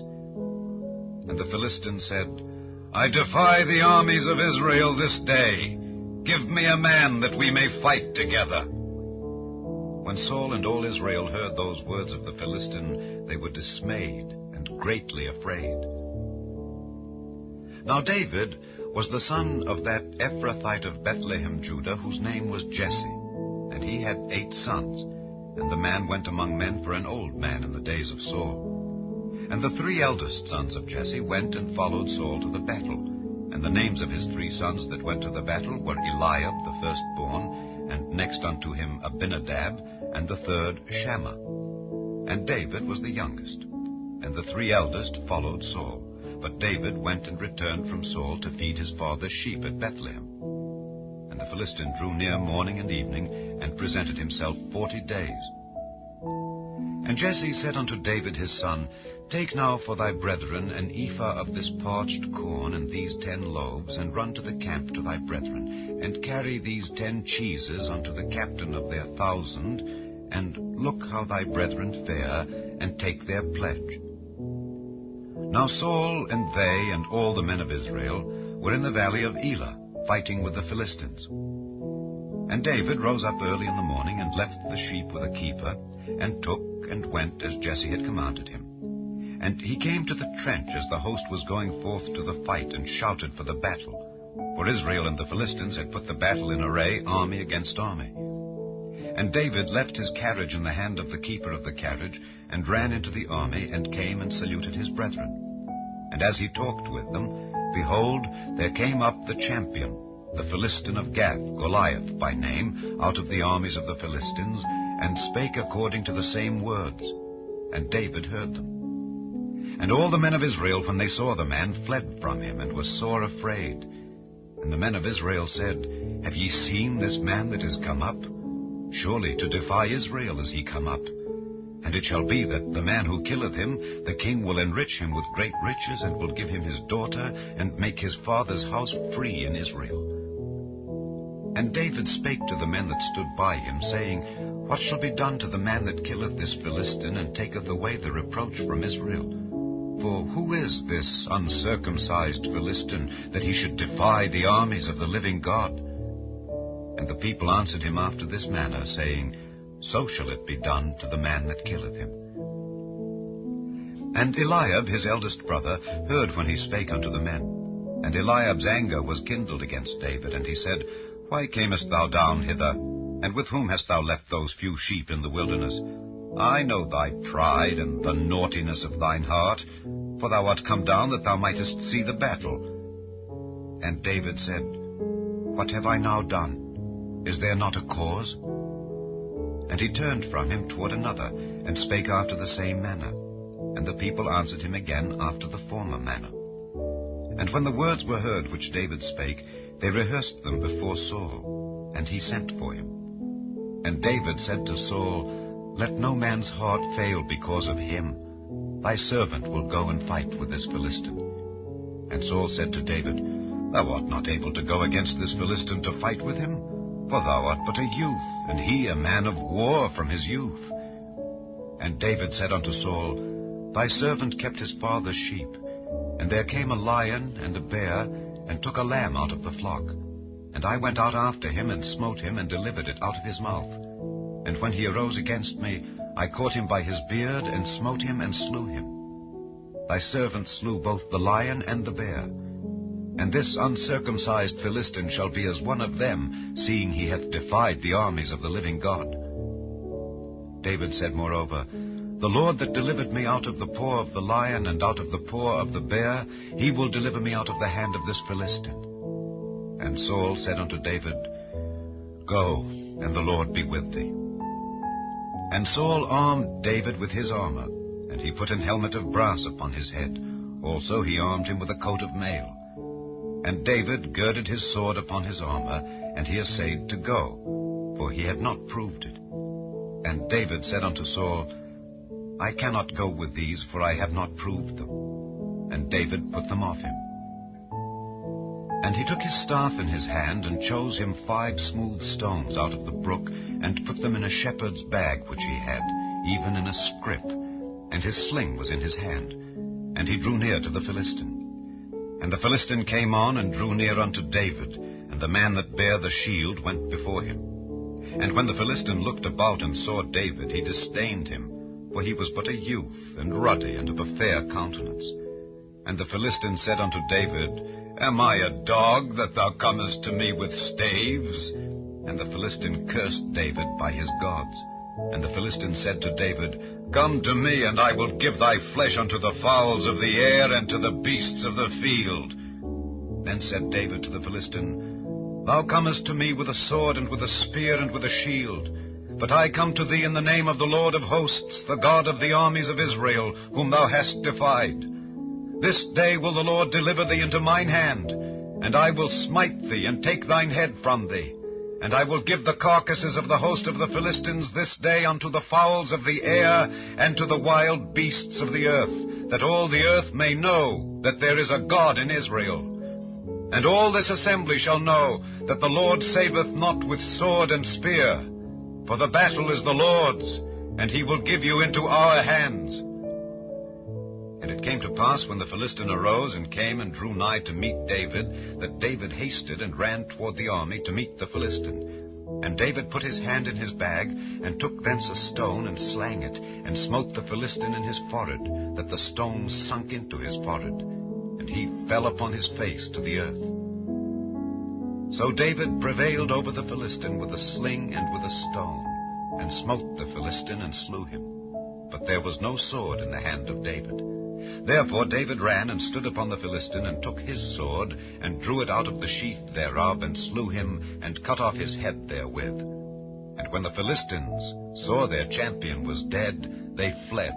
And the men of Israel and of Judah arose, and shouted, and pursued the Philistines, until thou come to the valley, and to the gates of Ekron. And the wounded of the Philistines fell down by the way to Shaaraim, even unto Gath, and unto Ekron. And the children of Israel returned from chasing after the Philistines, and they spoiled their tents. And David took the head of the Philistine, and brought it to Jerusalem. But he put his armor in his tent. And when Saul saw David go forth against the Philistine, he said unto Abner, the captain of the host, Abner, whose son is this youth? And Abner said, As thy soul liveth, O king, I cannot tell. And the king said, Inquire thou whose son the stripling is. And as David returned from the slaughter of the Philistine, Abner took him, and brought him before Saul with the head of the Philistine in his hand. And Saul said to him, Whose son art thou, thou young man? And David answered, I am the son of thy servant Jesse the Bethlehemite.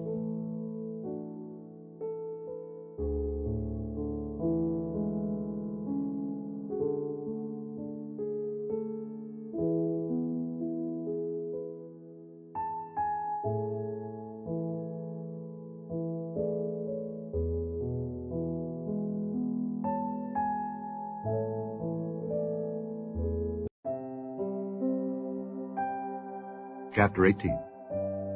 And it came to pass, when he had made an end of speaking unto Saul, that the soul of Jonathan was knit with the soul of David, and Jonathan loved him as his own soul. And Saul took him that day, and would let him go no more home to his father's house. Then Jonathan and David made a covenant, because he loved him as his own soul. And Jonathan stripped himself of the robe that was upon him, and gave it to David, and his garments, even to his sword, and to his bow, and to his girdle. And David went out whithersoever Saul sent him, and behaved himself wisely. And Saul set him over the men of war, and he was accepted in the sight of all the people, and also in the sight of Saul's servants. And it came to pass, as they came, when David was returned from the slaughter of the Philistine, that the women came out of all cities of Israel, singing and dancing, to meet King Saul with tabrets, with joy, and with instruments of music. And the women answered one another as they played, and said, Saul hath slain his thousands, and David his 10,000s. And Saul was very wroth, and the saying displeased him. And he said, They have ascribed unto David 10,000s, and to me they have ascribed but thousands. And what can he have more but the kingdom? And Saul eyed David from that day and forward. And it came to pass on the morrow that the evil spirit from God came upon Saul, and he prophesied in the midst of the house. And David played with his hand as at other times, and there was a javelin in Saul's hand. And Saul cast the javelin, for he said, I will smite David even to the wall with it. And David avoided out of his presence twice. And Saul was afraid of David, because the Lord was with him, and was departed from Saul. Therefore Saul removed him from him, and made him his captain over 1,000. And he went out and came in before the people. And David behaved himself wisely in all his ways, and the Lord was with him. Wherefore when Saul saw that he behaved himself very wisely, he was afraid of him. But all Israel and Judah loved David, because he went out and came in before them.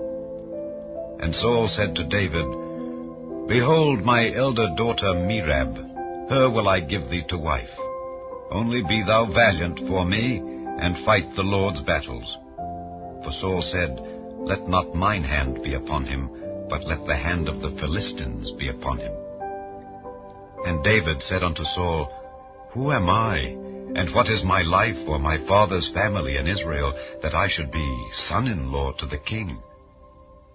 But it came to pass at the time when Merab, Saul's daughter, should have been given to David, that she was given unto Adriel the Maholathite to wife.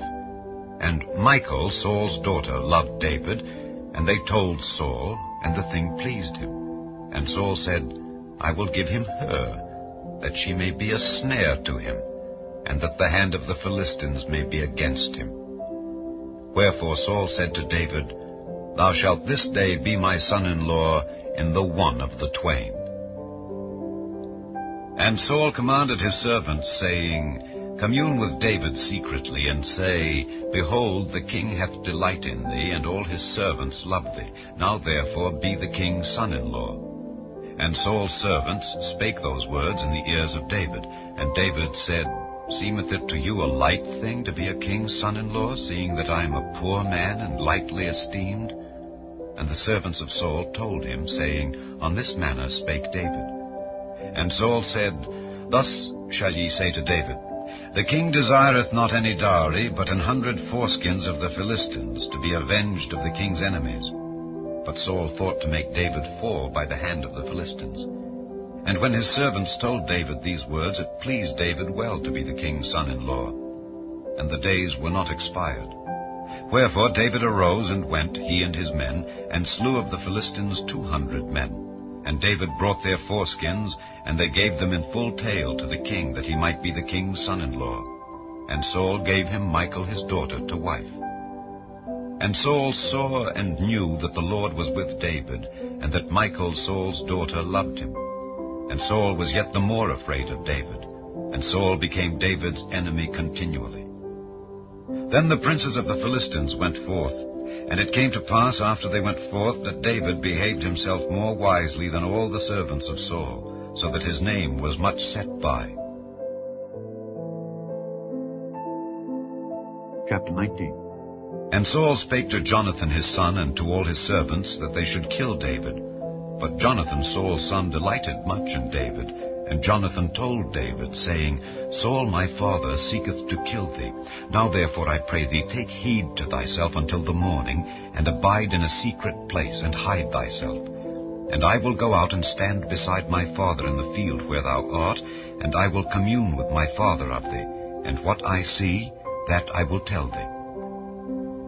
And Jonathan spake good of David unto Saul his father, and said unto him, Let not the king sin against his servant, against David, because he hath not sinned against thee, and because his works have been to thee ward very good. For he did put his life in his hand, and slew the Philistine, and the Lord wrought a great salvation for all Israel. Thou sawest it, and didst rejoice. Wherefore then wilt thou sin against innocent blood, to slay David without a cause? And Saul hearkened unto the voice of Jonathan, and Saul sware, As the Lord liveth, he shall not be slain. And Jonathan called David, and Jonathan showed him all those things. And Jonathan brought David to Saul, and he was in his presence as in times past. And there was war again, and David went out and fought with the Philistines, and slew them with a great slaughter, and they fled from him. And the evil spirit from the Lord was upon Saul, as he sat in his house with his javelin in his hand. And David played with his hand. And Saul sought to smite David even to the wall with the javelin, but he slipped away out of Saul's presence, and he smote the javelin into the wall. And David fled, and escaped that night. Saul also sent messengers unto David's house, to watch him, and to slay him in the morning. And Michal, David's wife, told him, saying, If thou save not thy life tonight, tomorrow thou shalt be slain. So Michal let David down through a window, and he went and fled and escaped. And Michal took an image, and laid it in the bed, and put a pillow of goat's hair for his bolster, and covered it with a cloth. And when Saul sent messengers to take David, she said, He is sick.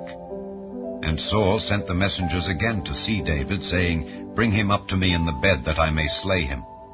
And when the messengers were come in, behold, there was an image in the bed, with a pillow of goat's hair for his bolster.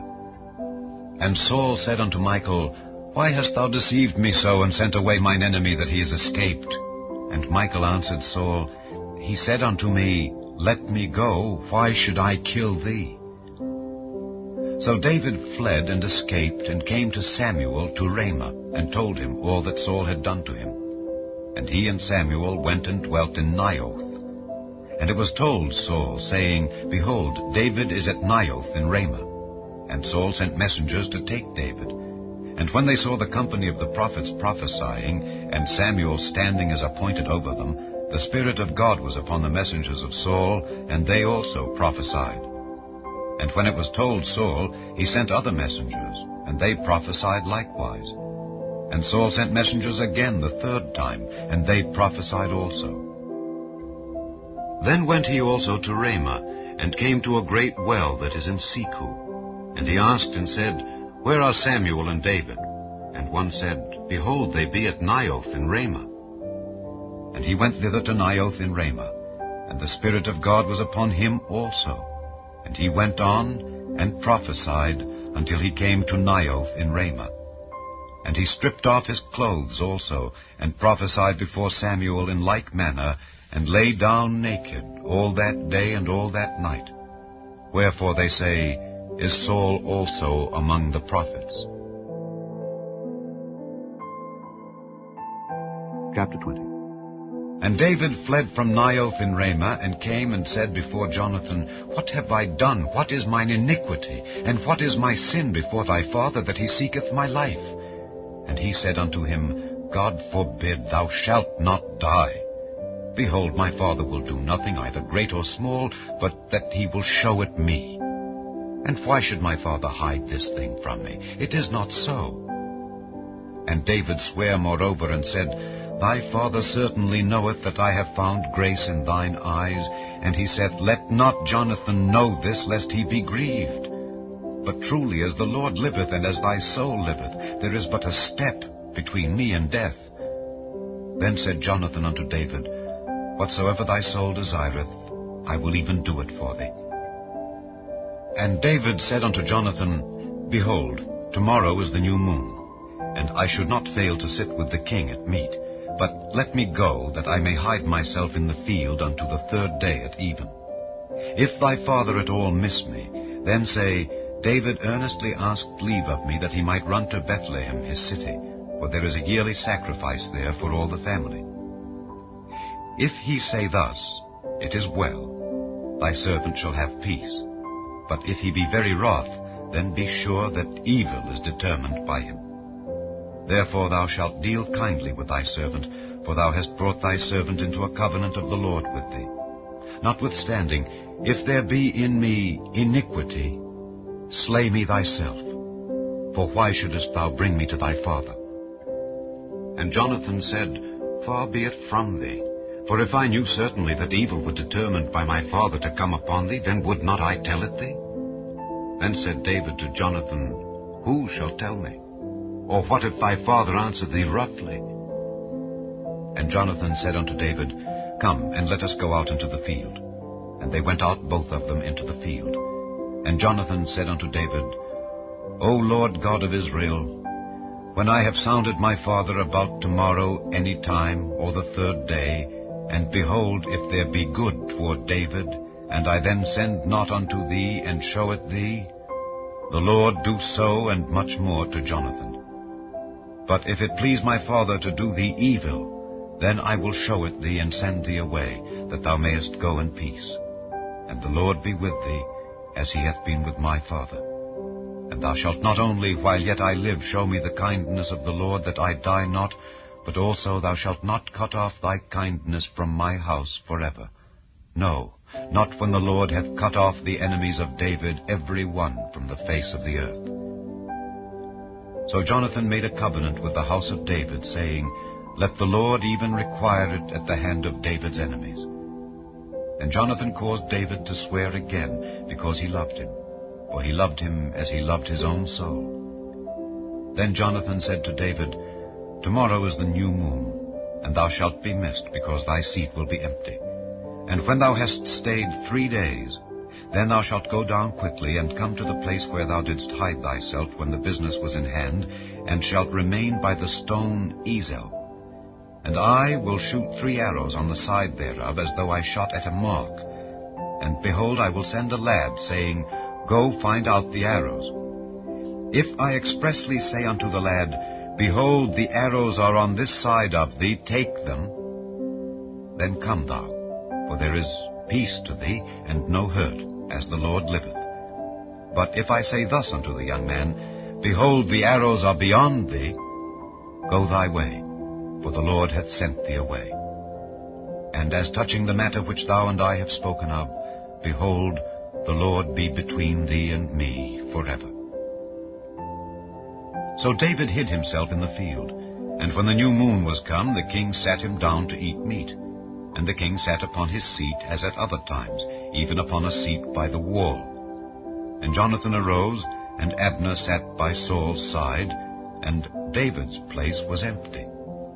Nevertheless, Saul spake not anything that day, for he thought, Something hath befallen him. He is not clean. Surely he is not clean. And it came to pass on the morrow, which was the 2nd day of the month, that David's place was empty. And Saul said unto Jonathan his son, Wherefore cometh not the son of Jesse to meat, neither yesterday nor today? And Jonathan answered Saul, David earnestly asked leave of me to go to Bethlehem, and he said, Let me go, I pray thee, for our family hath a sacrifice in the city, and my brother he hath commanded me to be there. And now, if I have found favor in thine eyes, let me get away, I pray thee, and see my brethren. Therefore he cometh not unto the king's table. Then Saul's anger was kindled against Jonathan, and he said unto him, Thou son of the perverse rebellious woman, do not I know that thou hast chosen the son of Jesse to thine own confusion, and unto the confusion of thy mother's nakedness?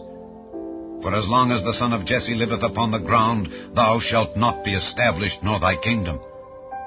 Wherefore now send and fetch him unto me, for he shall surely die.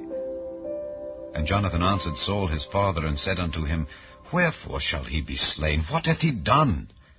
And Saul cast a javelin at him to smite him, whereby Jonathan knew that it was determined of his father to slay David.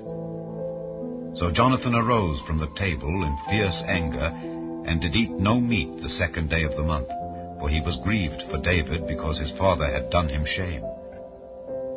And it came to pass in the morning that Jonathan went out into the field at the time appointed with David, and a little lad with him. And he said unto his lad, Run, find out now the arrows which I shoot. And as the lad ran, he shot an arrow beyond him. And when the lad was come to the place of the arrow which Jonathan had shot, Jonathan cried after the lad, and said, Is not the arrow beyond thee? And Jonathan cried after the lad, Make speed, haste, stay not. And Jonathan's lad gathered up the arrows, and came to his master. But the lad knew not anything, only Jonathan and David knew the matter. And Jonathan gave his artillery unto his lad, and said unto him, Go, carry them to the city. And as soon as the lad was gone, David arose out of a place toward the south, and fell on his face to the ground, and bowed himself 3 times. And they kissed one another, and wept one with another, until David exceeded. And Jonathan said to David, Go in peace, forasmuch as we have sworn both of us in the name of the Lord, saying, The Lord be between me and thee, and between my seed and thy seed forever. And he arose and departed, and Jonathan went into the city.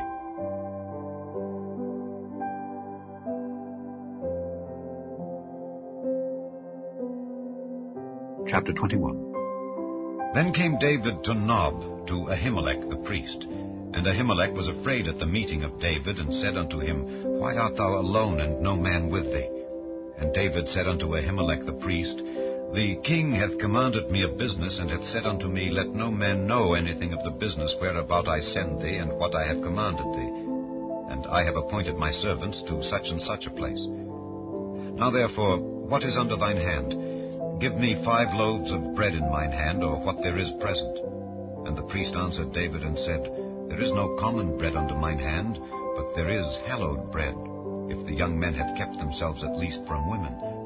And David answered the priest, and said unto him, Of a truth women have been kept from us about these 3 days since I came out, and the vessels of the young men are holy, and the bread is in a manner common, yea, though it were sanctified this day in the vessel. So the priest gave him hallowed bread, for there was no bread there but the show bread that was taken from before the Lord, to put hot bread in the day when it was taken away. Now a certain man of the servants of Saul was there that day, detained before the Lord, and his name was Doeg, an Edomite, the chiefest of the herdmen that belonged to Saul.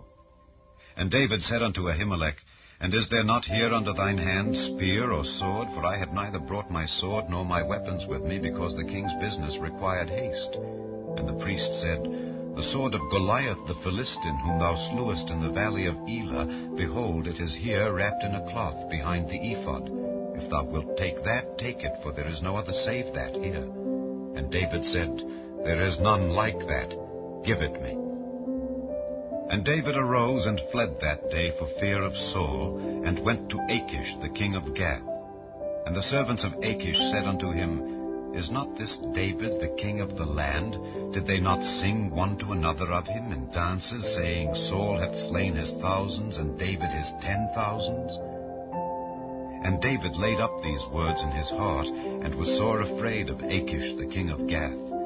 And he changed his behavior before them, and feigned himself mad in their hands, and scrabbled on the doors of the gate, and let his spittle fall down upon his beard. Then said Achish unto his servants, Lo, ye see the man is mad. Wherefore then have ye brought him to me? Have I need of madmen, that ye have brought this fellow to play the madman in my presence? Shall this fellow come into my house? Chapter 22. David therefore departed thence, and escaped to the cave Adullam. And when his brethren and all his father's house heard it, they went down thither to him. And every one that was in distress, and every one that was in debt, and every one that was discontented, gathered themselves unto him. And he became a captain over them. And there were with him about 400 men. And David went thence to Mizpeh of Moab. And he said unto the king of Moab, Let my father and my mother, I pray thee, come forth and be with you, till I know what God will do for me. And he brought them before the king of Moab, and they dwelt with him all the while that David was in the hold. And the prophet Gad said unto David, Abide not in the hold, Depart, and get thee into the land of Judah. Then David departed, and came into the forest of Hereth. When Saul heard that David was discovered, and the men that were with him, now Saul abode in Gibeah under a tree in Ramah, having his spear in his hand, and all his servants were standing about him. Then Saul said unto his servants that stood about him, Hear now, ye Benjamites, will the son of Jesse give every one of you fields and vineyards, and make you all captains of thousands and captains of hundreds, that all of you have conspired against me, and there is none that showeth me that my son hath made a league with the son of Jesse, and there is none of you that is sorry for me, or showeth unto me that my son hath stirred up my servant against me, to lie in wait, as at this day? Then answered Doeg the Edomite, which was set over the servants of Saul, and said, I saw the son of Jesse coming to Nob, to Ahimelech the son of Ahitub, and he inquired of the Lord for him, and gave him victuals, and gave him the sword of Goliath the Philistine. Then the king sent to call Ahimelech the priest, the son of Ahitub, and all his father's house, the priests that were in Nob. And they came all of them to the king. And Saul said, Hear now, thou son of Ahitub. And he answered, Here I am, my lord. And Saul said unto him, Why have ye conspired against me, thou and the son of Jesse, in that thou hast given him bread and a sword, and hast inquired of God for him, that he should rise against me to lie in wait, as at this day?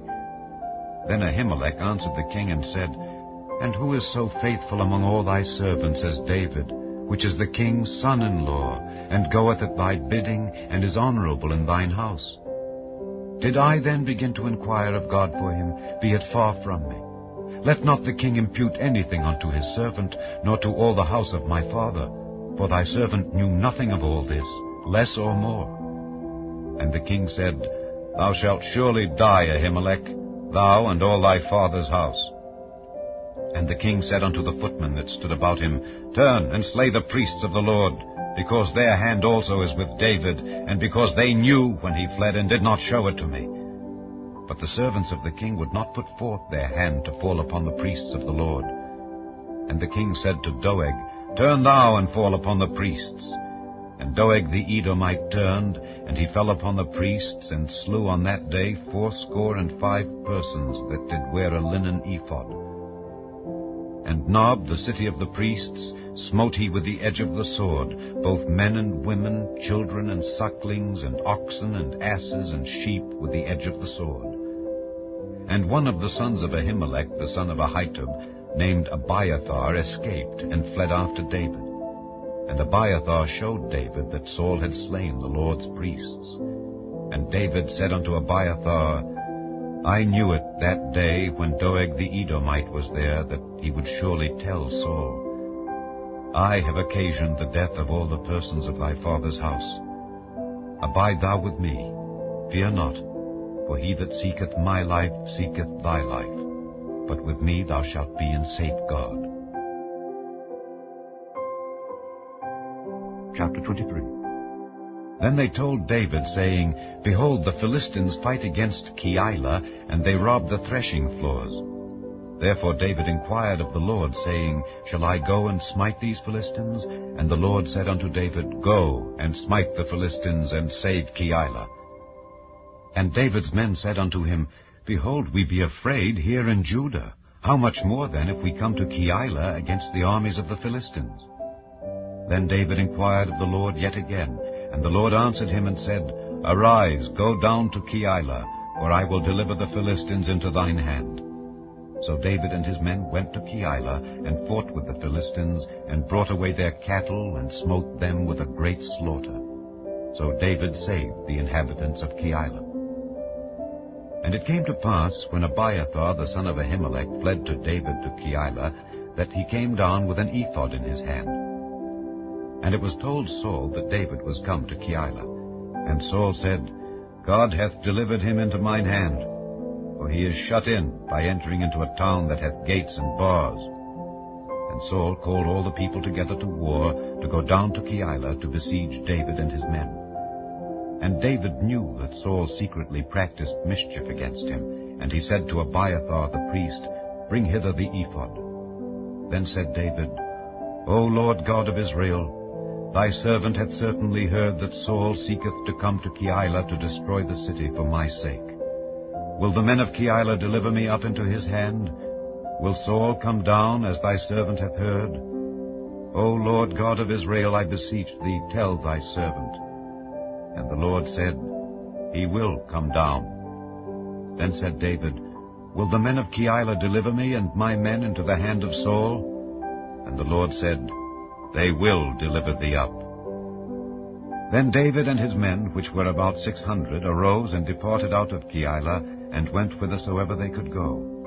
And it was told Saul that David was escaped from Keilah, and he forbare to go forth. And David abode in the wilderness in strongholds, and remained in a mountain in the wilderness of Ziph.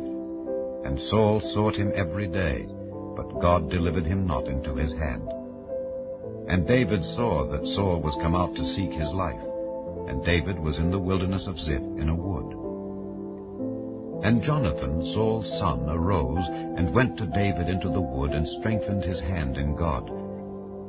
And he said unto him, Fear not, for the hand of Saul my father shall not find thee, and thou shalt be king over Israel, and I shall be next unto thee. And that also Saul my father knoweth. And they two made a covenant before the Lord. And David abode in the wood, and Jonathan went to his house. Then came up the Ziphites to Saul to Gibeah, saying, Doth not David hide himself with us in strongholds in the wood, in the hill of Keilah, which is on the south of Jeshimon? Now therefore, O king, come down according to all the desire of thy soul to come down, and our part shall be to deliver him into the king's hand. And Saul said, Blessed be ye of the Lord, for ye have compassion on me. Go, I pray you, prepare yet, and know and see his place where his haunt is, and who hath seen him there. For it is told me that he dealeth very subtly. See therefore, and take knowledge of all the lurking places where he hideth himself, and come ye again to me with this certainty, and I will go with you. And it shall come to pass, if he be in the land, that I will search him out throughout all the thousands of Judah. And they arose and went to Ziph before Saul. But David and his men were in the wilderness of Maon, in the plain on the south of Jeshimon. Saul also and his men went to seek him. And they told David. Wherefore he came down into a rock, and abode in the wilderness of Maon.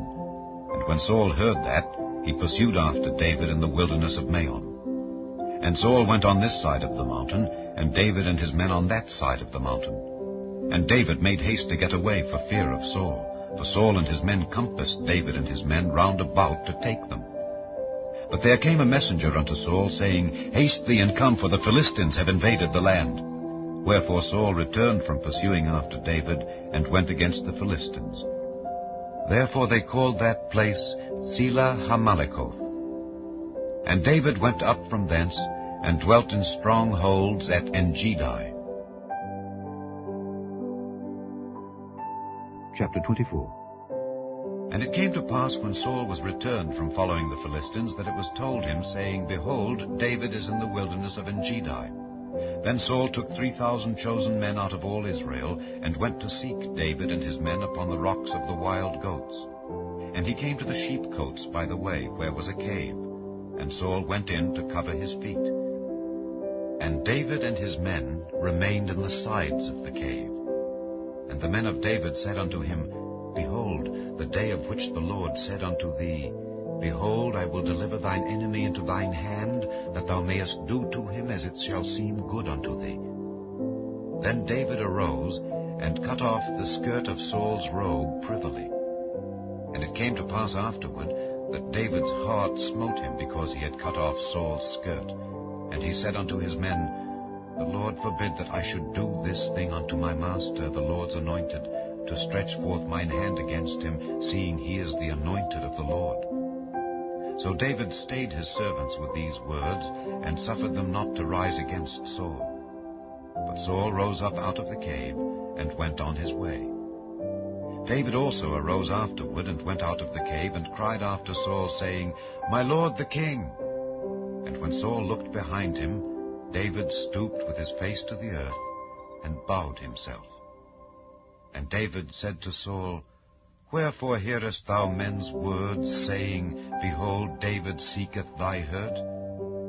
Behold, this day thine eyes have seen how that the Lord had delivered thee today into mine hand in the cave. And some bade me kill thee, but mine eyes spared thee. And I said, I will not put forth mine hand against my Lord, for he is the Lord's anointed. Moreover, my father, see the skirt of thy robe in my hand, for in that I cut off the skirt of thy robe and killed thee not. Know thou and see that there is neither evil nor transgression in mine hand, and I have not sinned against thee. Yet thou huntest my soul to take it. The Lord judge between me and thee, and the Lord avenge me of thee. But mine hand shall not be upon thee. As saith the proverb of the ancients, wickedness proceedeth from the wicked, but mine hand shall not be upon thee. After whom is the king of Israel come out? After whom dost thou pursue? After a dead dog, after a flea. The Lord therefore be judge, and judge between me and thee, and see and plead my cause, and deliver me out of thine hand. And it came to pass, when David had made an end of speaking these words unto Saul, that Saul said, Is this thy voice, my son David? And Saul lifted up his voice and wept.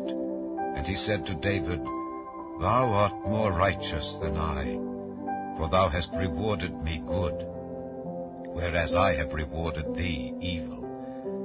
And thou hast showed this day how that thou hast dealt well with me, forasmuch as when the Lord had delivered me into thine hand, thou killedst me not. For if a man find his enemy, will he let him go well away? Wherefore the Lord reward thee good, for that thou hast done unto me this day. And now, behold, I know well that thou shalt surely be king, and that the kingdom of Israel shall be established in thine hand.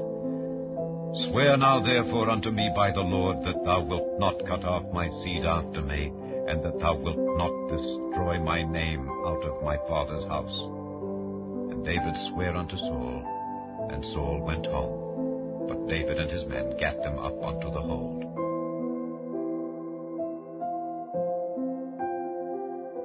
Chapter 25. And Samuel died, and all the Israelites were gathered together, and lamented him, and buried him in his house at Ramah. And David arose, and went down to the wilderness of Paran.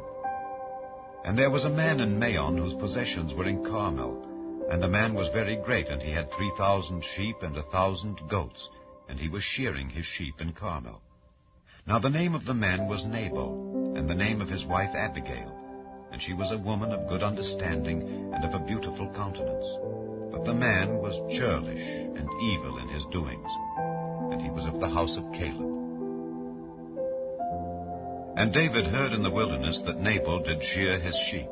And David sent out 10 young men, and David said unto the young men, Get you up to Carmel, and go to Nabal, and greet him in my name, and thus shall ye say to him that liveth in prosperity, Peace be both to thee, and peace be to thine house, and peace be unto all that thou hast.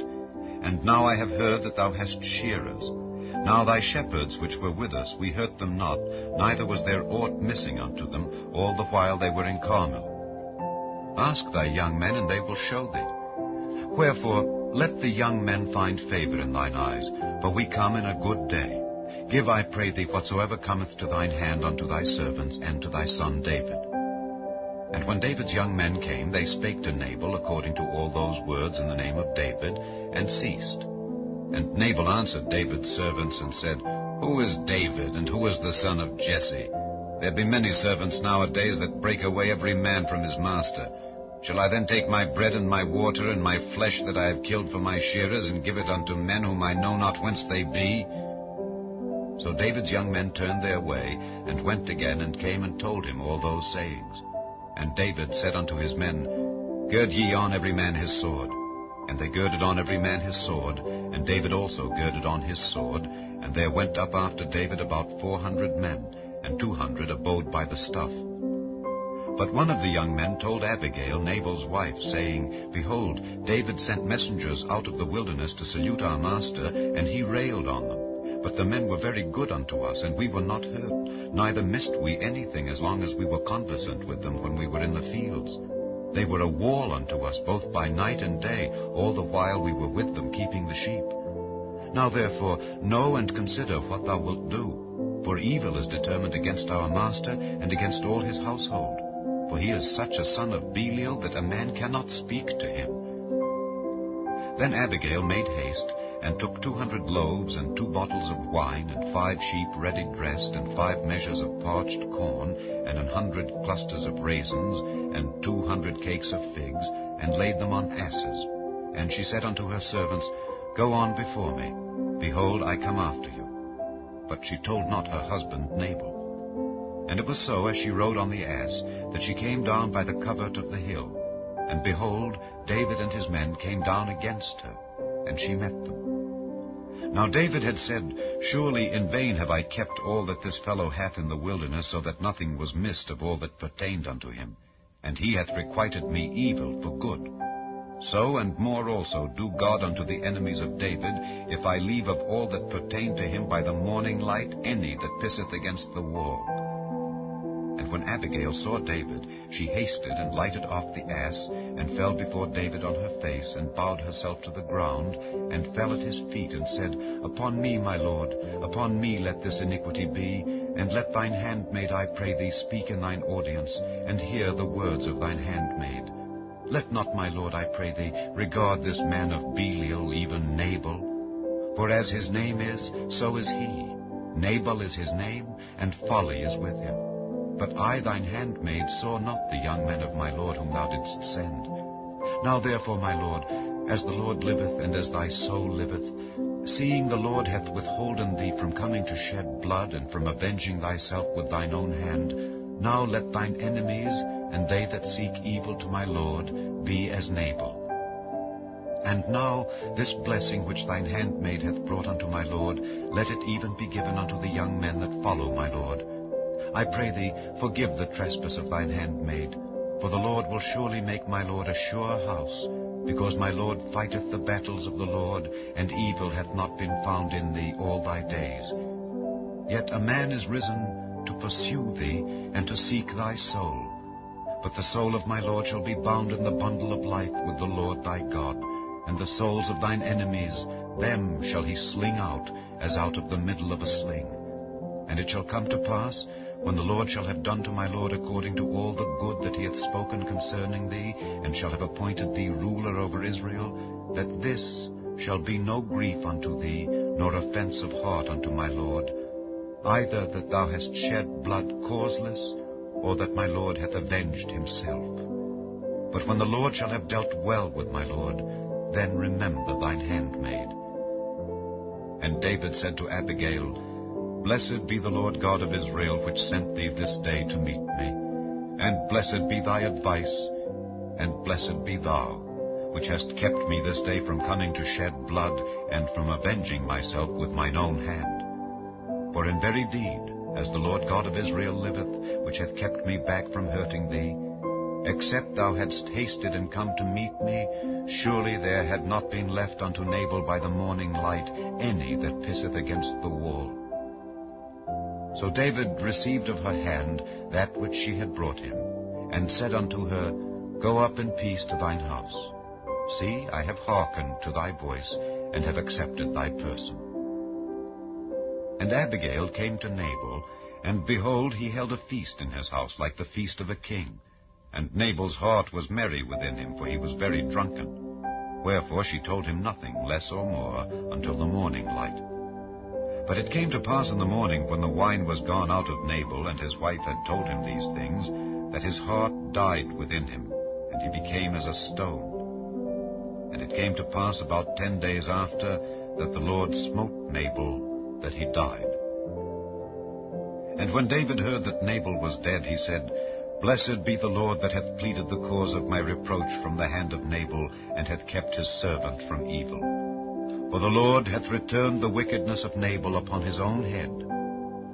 And David sent and communed with Abigail to take her to him to wife. And when the servants of David were come to Abigail to Carmel, they spake unto her, saying, David sent us unto thee to take thee to him to wife. And she arose, and bowed herself on her face to the earth, and said, Behold, let thine handmaid be a servant to wash the feet of the servants of my lord. And Abigail hasted, and arose, and rode upon an ass with 5 damsels of hers that went after her. And she went after the messengers of David, and became his wife. David also took Ahinoam of Jezreel, and they were also both of them his wives. But Saul had given Michal his daughter, David's wife, to Phalti the son of Laish, which was of Galim. Chapter 26. And the Ziphites came unto Saul to Gibeah, saying, Doth not David hide himself in the hill of Hachilah, which is before Jeshimon? Then Saul arose and went down to the wilderness of Ziph, having 3,000 chosen men of Israel with him, to seek David in the wilderness of Ziph. And Saul pitched in the hill of Hachilah, which is before Jeshimon, by the way. But David abode in the wilderness, and he saw that Saul came after him into the wilderness. David therefore sent out spies, and understood that Saul was come in very deed. And David arose and came to the place where Saul had pitched. And David beheld the place where Saul lay, and Abner the son of Ner, the captain of his host. And Saul lay in the trench, and the people pitched round about him.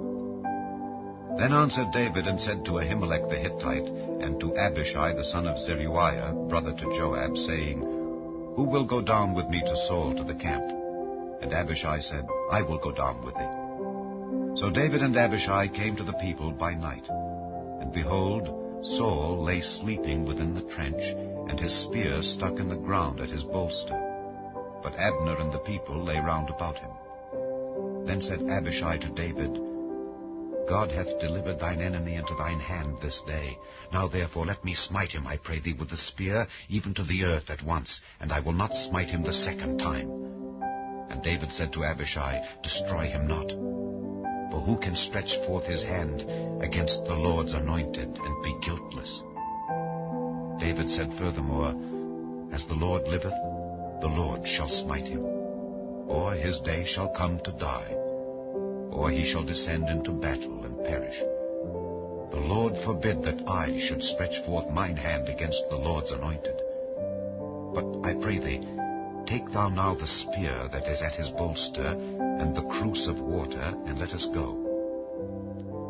So David took the spear and the cruse of water from Saul's bolster, and they gat them away, and no man saw it, nor knew it, neither awaked, for they were all asleep, because a deep sleep from the Lord was fallen upon them. Then David went over to the other side, and stood on the top of an hill afar off, a great space being between them. And David cried to the people, and to Abner the son of Ner, saying, Answerest thou not, Abner? Then Abner answered and said, Who art thou that criest to the king? And David said to Abner, Art not thou a valiant man? And who is like to thee in Israel? Wherefore then hast thou not kept thy lord the king? For there came one of the people in to destroy the king thy lord. This thing is not good that thou hast done. As the Lord liveth, ye are worthy to die, because ye have not kept your master the Lord's anointed. And now see where the king's spear is, and the cruse of water that was at his bolster. And Saul knew David's voice, and said, Is this thy voice, my son David? And David said, It is my voice, my lord, O king. And he said, Wherefore doth my lord thus pursue after his servant? For what have I done, or what evil is in mine hand? Now therefore I pray thee, let my lord the king hear the words of his servant. If the Lord have stirred thee up against me, let him accept an offering. But if they be the children of men, cursed be they before the Lord. For they have driven me out this day from abiding in the inheritance of the Lord, saying, Go, serve other gods. Now therefore, let not my blood fall to the earth before the face of the Lord. For the king of Israel is come out to seek a flea, as when one doth hunt a partridge in the mountains. Then said Saul, I have sinned. Return, my son David, for I will no more do thee harm. because my soul was precious in thine eyes this day. Behold, I have played the fool, and have erred exceedingly. And David answered and said, Behold the king's spear, and let one of the young men come over and fetch it. The Lord render to every man his righteousness and his faithfulness. For the Lord delivered thee into my hand today, but I would not stretch forth mine hand against the Lord's anointed. And behold, as thy life was much set by this day in mine eyes, so let my life be much set by in the eyes of the Lord, and let him deliver me out of all tribulation. Then Saul said to David, Blessed be thou, my son David. Thou shalt both do great things, and also shalt still prevail. So David went on his way, and Saul returned to his place. Chapter 27. And David said in his heart, I shall now perish one day by the hand of Saul. There is nothing better for me than that I should speedily escape into the land of the Philistines. And Saul shall despair of me to seek me any more in any coast of Israel. So shall I escape out of his hand. And David arose, and he passed over with the 600 men that were with him unto Achish the son of Maoch, king of Gath. And David dwelt with Achish at Gath, he and his men, every man with his household, even David with his 2 wives, Ahinoam the Jezreelitess, and Abigail the Carmelitess, Nabal's wife. And it was told Saul that David was fled to Gath, and he sought no more again for him. And David said unto Achish, If I have now found grace in thine eyes, let them give me a place in some town in the country, that I may dwell there. For why should thy servant dwell in the royal city with thee? Then Achish gave him Ziklag that day, wherefore Ziklag pertaineth unto the kings of Judah unto this day. And the time that David dwelt in the country of the Philistines was a full year and 4 months. And David and his men went up, and invaded the Geshurites, and the Gezrites, and the Amalekites, for those nations were of old the inhabitants of the land, as thou goest to Shur, even unto the land of Egypt. And David smote the land, and left neither man nor woman alive, and took away the sheep, and the oxen, and the asses, and the camels, and the apparel, and returned, and came to Achish. And Achish said, Whither have ye made a road today? And David said, Against the south of Judah, and against the south of the Jerahmeelites, and against the south of the Kenites. And David saved neither man nor woman alive to bring tidings to Gath, saying, Lest they should tell on us, saying, So did David, and so will be his manner all the while he dwelleth in the country of the Philistines. And Achish believed David, saying, He hath made his people Israel utterly to abhor him. Therefore he shall be my servant forever. Chapter 28. And it came to pass in those days that the Philistines gathered their armies together for warfare to fight with Israel. And Achish said unto David, Know thou assuredly that thou shalt go out with me to battle, thou and thy men. And David said to Achish, Surely thou shalt know what thy servant can do. And Achish said to David, Therefore will I make thee keeper of mine head forever. Now Samuel was dead, and all Israel had lamented him, and buried him in Ramah, even in his own city. And Saul had put away those that had familiar spirits, and the wizards, out of the land. And the Philistines gathered themselves together, and came and pitched in Shunem. And Saul gathered all Israel together, and they pitched in Gilboa. And when Saul saw the host of the Philistines, he was afraid, and his heart greatly trembled. And when Saul inquired of the Lord answered him not, neither by dreams, nor by Urim, nor by prophets. Then said Saul unto his servants, Seek me a woman that hath a familiar spirit, that I may go to her, and inquire of her. And his servants said to him, Behold, there is a woman that hath a familiar spirit at Endor. And Saul disguised himself, and put on other raiment, and he went, and 2 men with him, and they came to the woman by night. And he said, I pray thee, divine unto me by the familiar spirit, and bring me him up whom I shall name unto thee. And the woman said unto him, Behold, thou knowest what Saul hath done, how he hath cut off those that have familiar spirits, and the wizards out of the land. Wherefore then layest thou a snare for my life to cause me to die? And Saul sware to her by the Lord, saying, As the Lord liveth, there shall no punishment happen to thee for this thing. Then said the woman, Whom shall I bring up unto thee? And he said, Bring me up Samuel. And when the woman saw Samuel, she cried with a loud voice. And the woman spake to Saul, saying, Why hast thou deceived me? For thou art Saul. And the king said unto her, Be not afraid, for what sawest thou? And the woman said unto Saul, I saw gods ascending out of the earth. And he said unto her, What form is he of? And she said, An old man cometh up, and he is covered with a mantle. And Saul perceived that it was Samuel, and he stooped with his face to the ground and bowed himself. And Samuel said to Saul, Why hast thou disquieted me to bring me up? And Saul answered, I am sore distressed, for the Philistines make war against me, and God is departed from me, and answereth me no more, neither by prophets nor by dreams. Therefore I have called thee, that thou mayest make known unto me what I shall do. Then said Samuel, Wherefore then dost thou ask of me, seeing the Lord is departed from thee, and is become thine enemy? And the Lord hath done to him as he spake by me. For the Lord hath rent the kingdom out of thine hand, and given it to thy neighbor, even to David.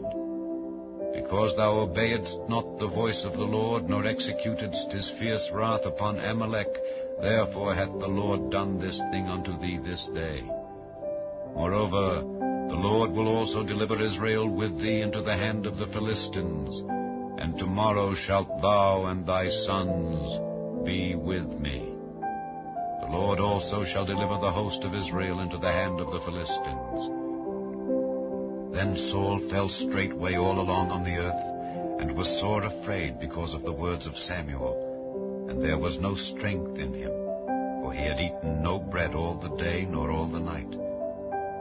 And the woman came unto Saul, and saw that he was sore troubled, and said unto him, Behold, thine handmaid hath obeyed thy voice, and I have put my life in my hand, and have hearkened unto thy words which thou spakest unto me. Now therefore, I pray thee, hearken thou also unto the voice of thine handmaid, and let me set a morsel of bread before thee, and eat, that thou mayest have strength when thou goest on thy way. But he refused, and said, I will not eat. But his servants, together with the woman, compelled him, and he hearkened unto their voice. So he arose from the earth, and sat upon the bed. And the woman had a fat calf in the house, and she hasted and killed it, and took flour, and kneaded it, and did bake unleavened bread thereof. And she brought it before Saul and before his servants, and they did eat. Then they rose up, and went away that night. Chapter 29. Now the Philistines gathered together all their armies to Aphek, and the Israelites pitched by a fountain which is in Jezreel. And the lords of the Philistines passed on by hundreds and by thousands, but David and his men passed on in the rear ward with Achish. Then said the princes of the Philistines, What do these Hebrews here? And Achish said unto the princes of the Philistines, Is not this David, the servant of Saul, the king of Israel, which hath been with me these days or these years? And I have found no fault in him since he fell unto me unto this day. And the princes of the Philistines were wroth with him.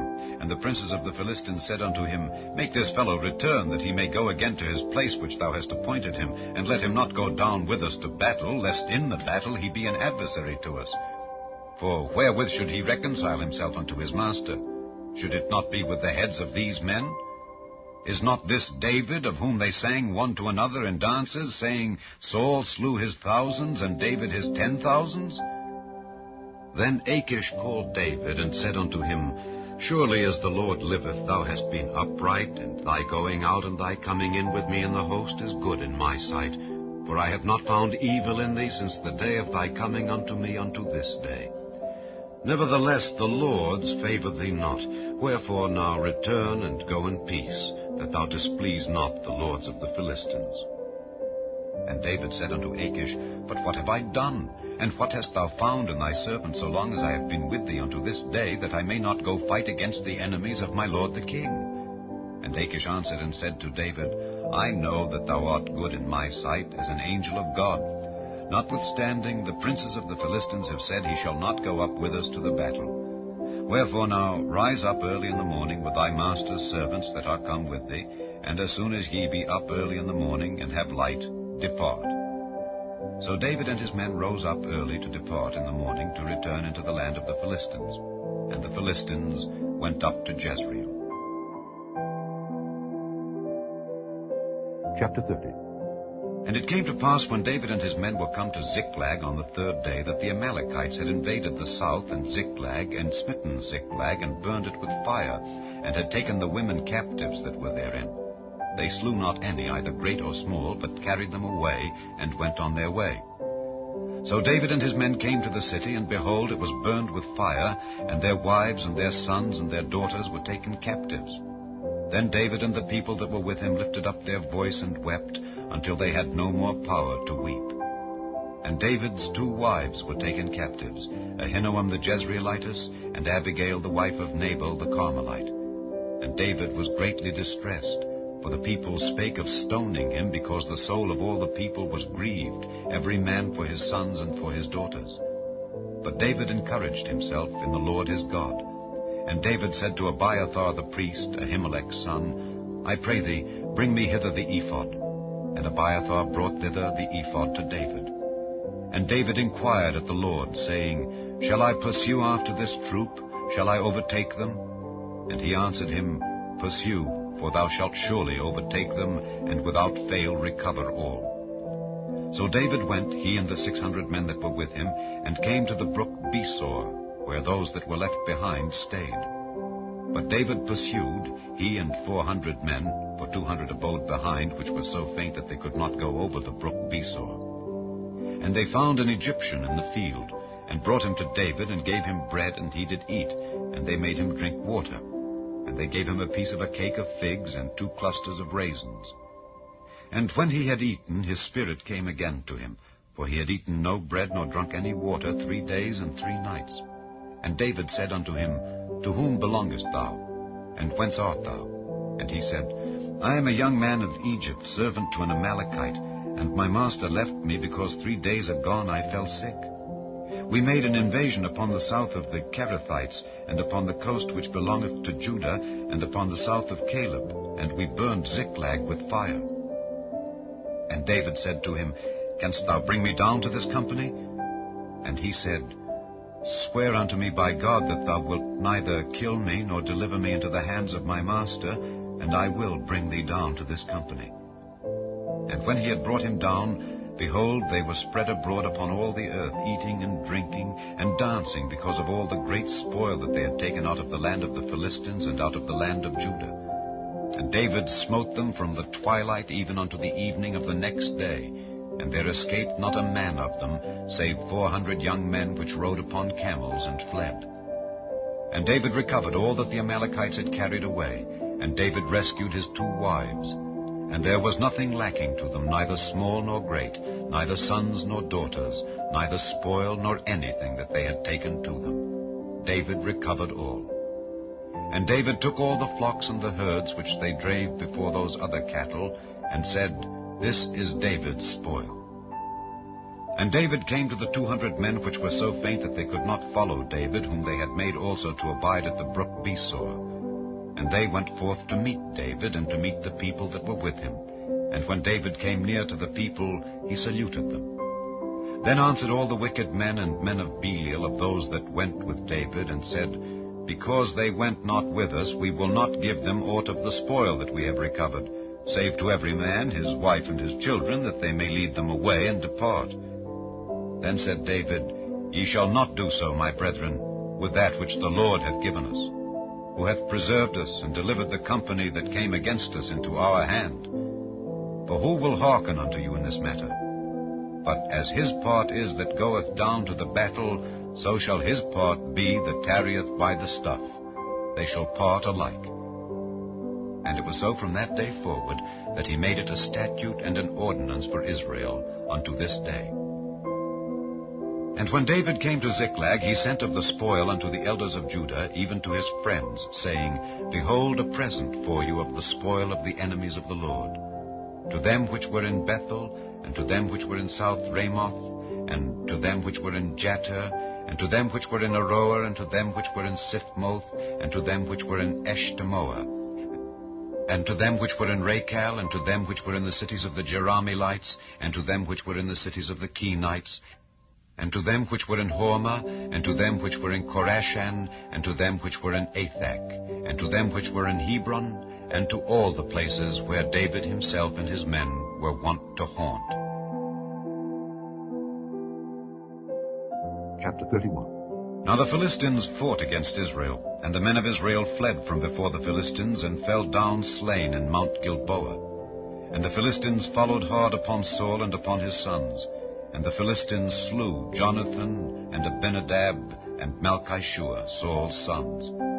And the battle went sore against Saul, and the archers hit him, and he was sore wounded of the archers. Then said Saul unto his armor-bearer, Draw thy sword, and thrust me through therewith, lest these uncircumcised come and thrust me through, and abuse me. But his armor-bearer would not, for he was sore afraid. Therefore Saul took a sword, and fell upon it.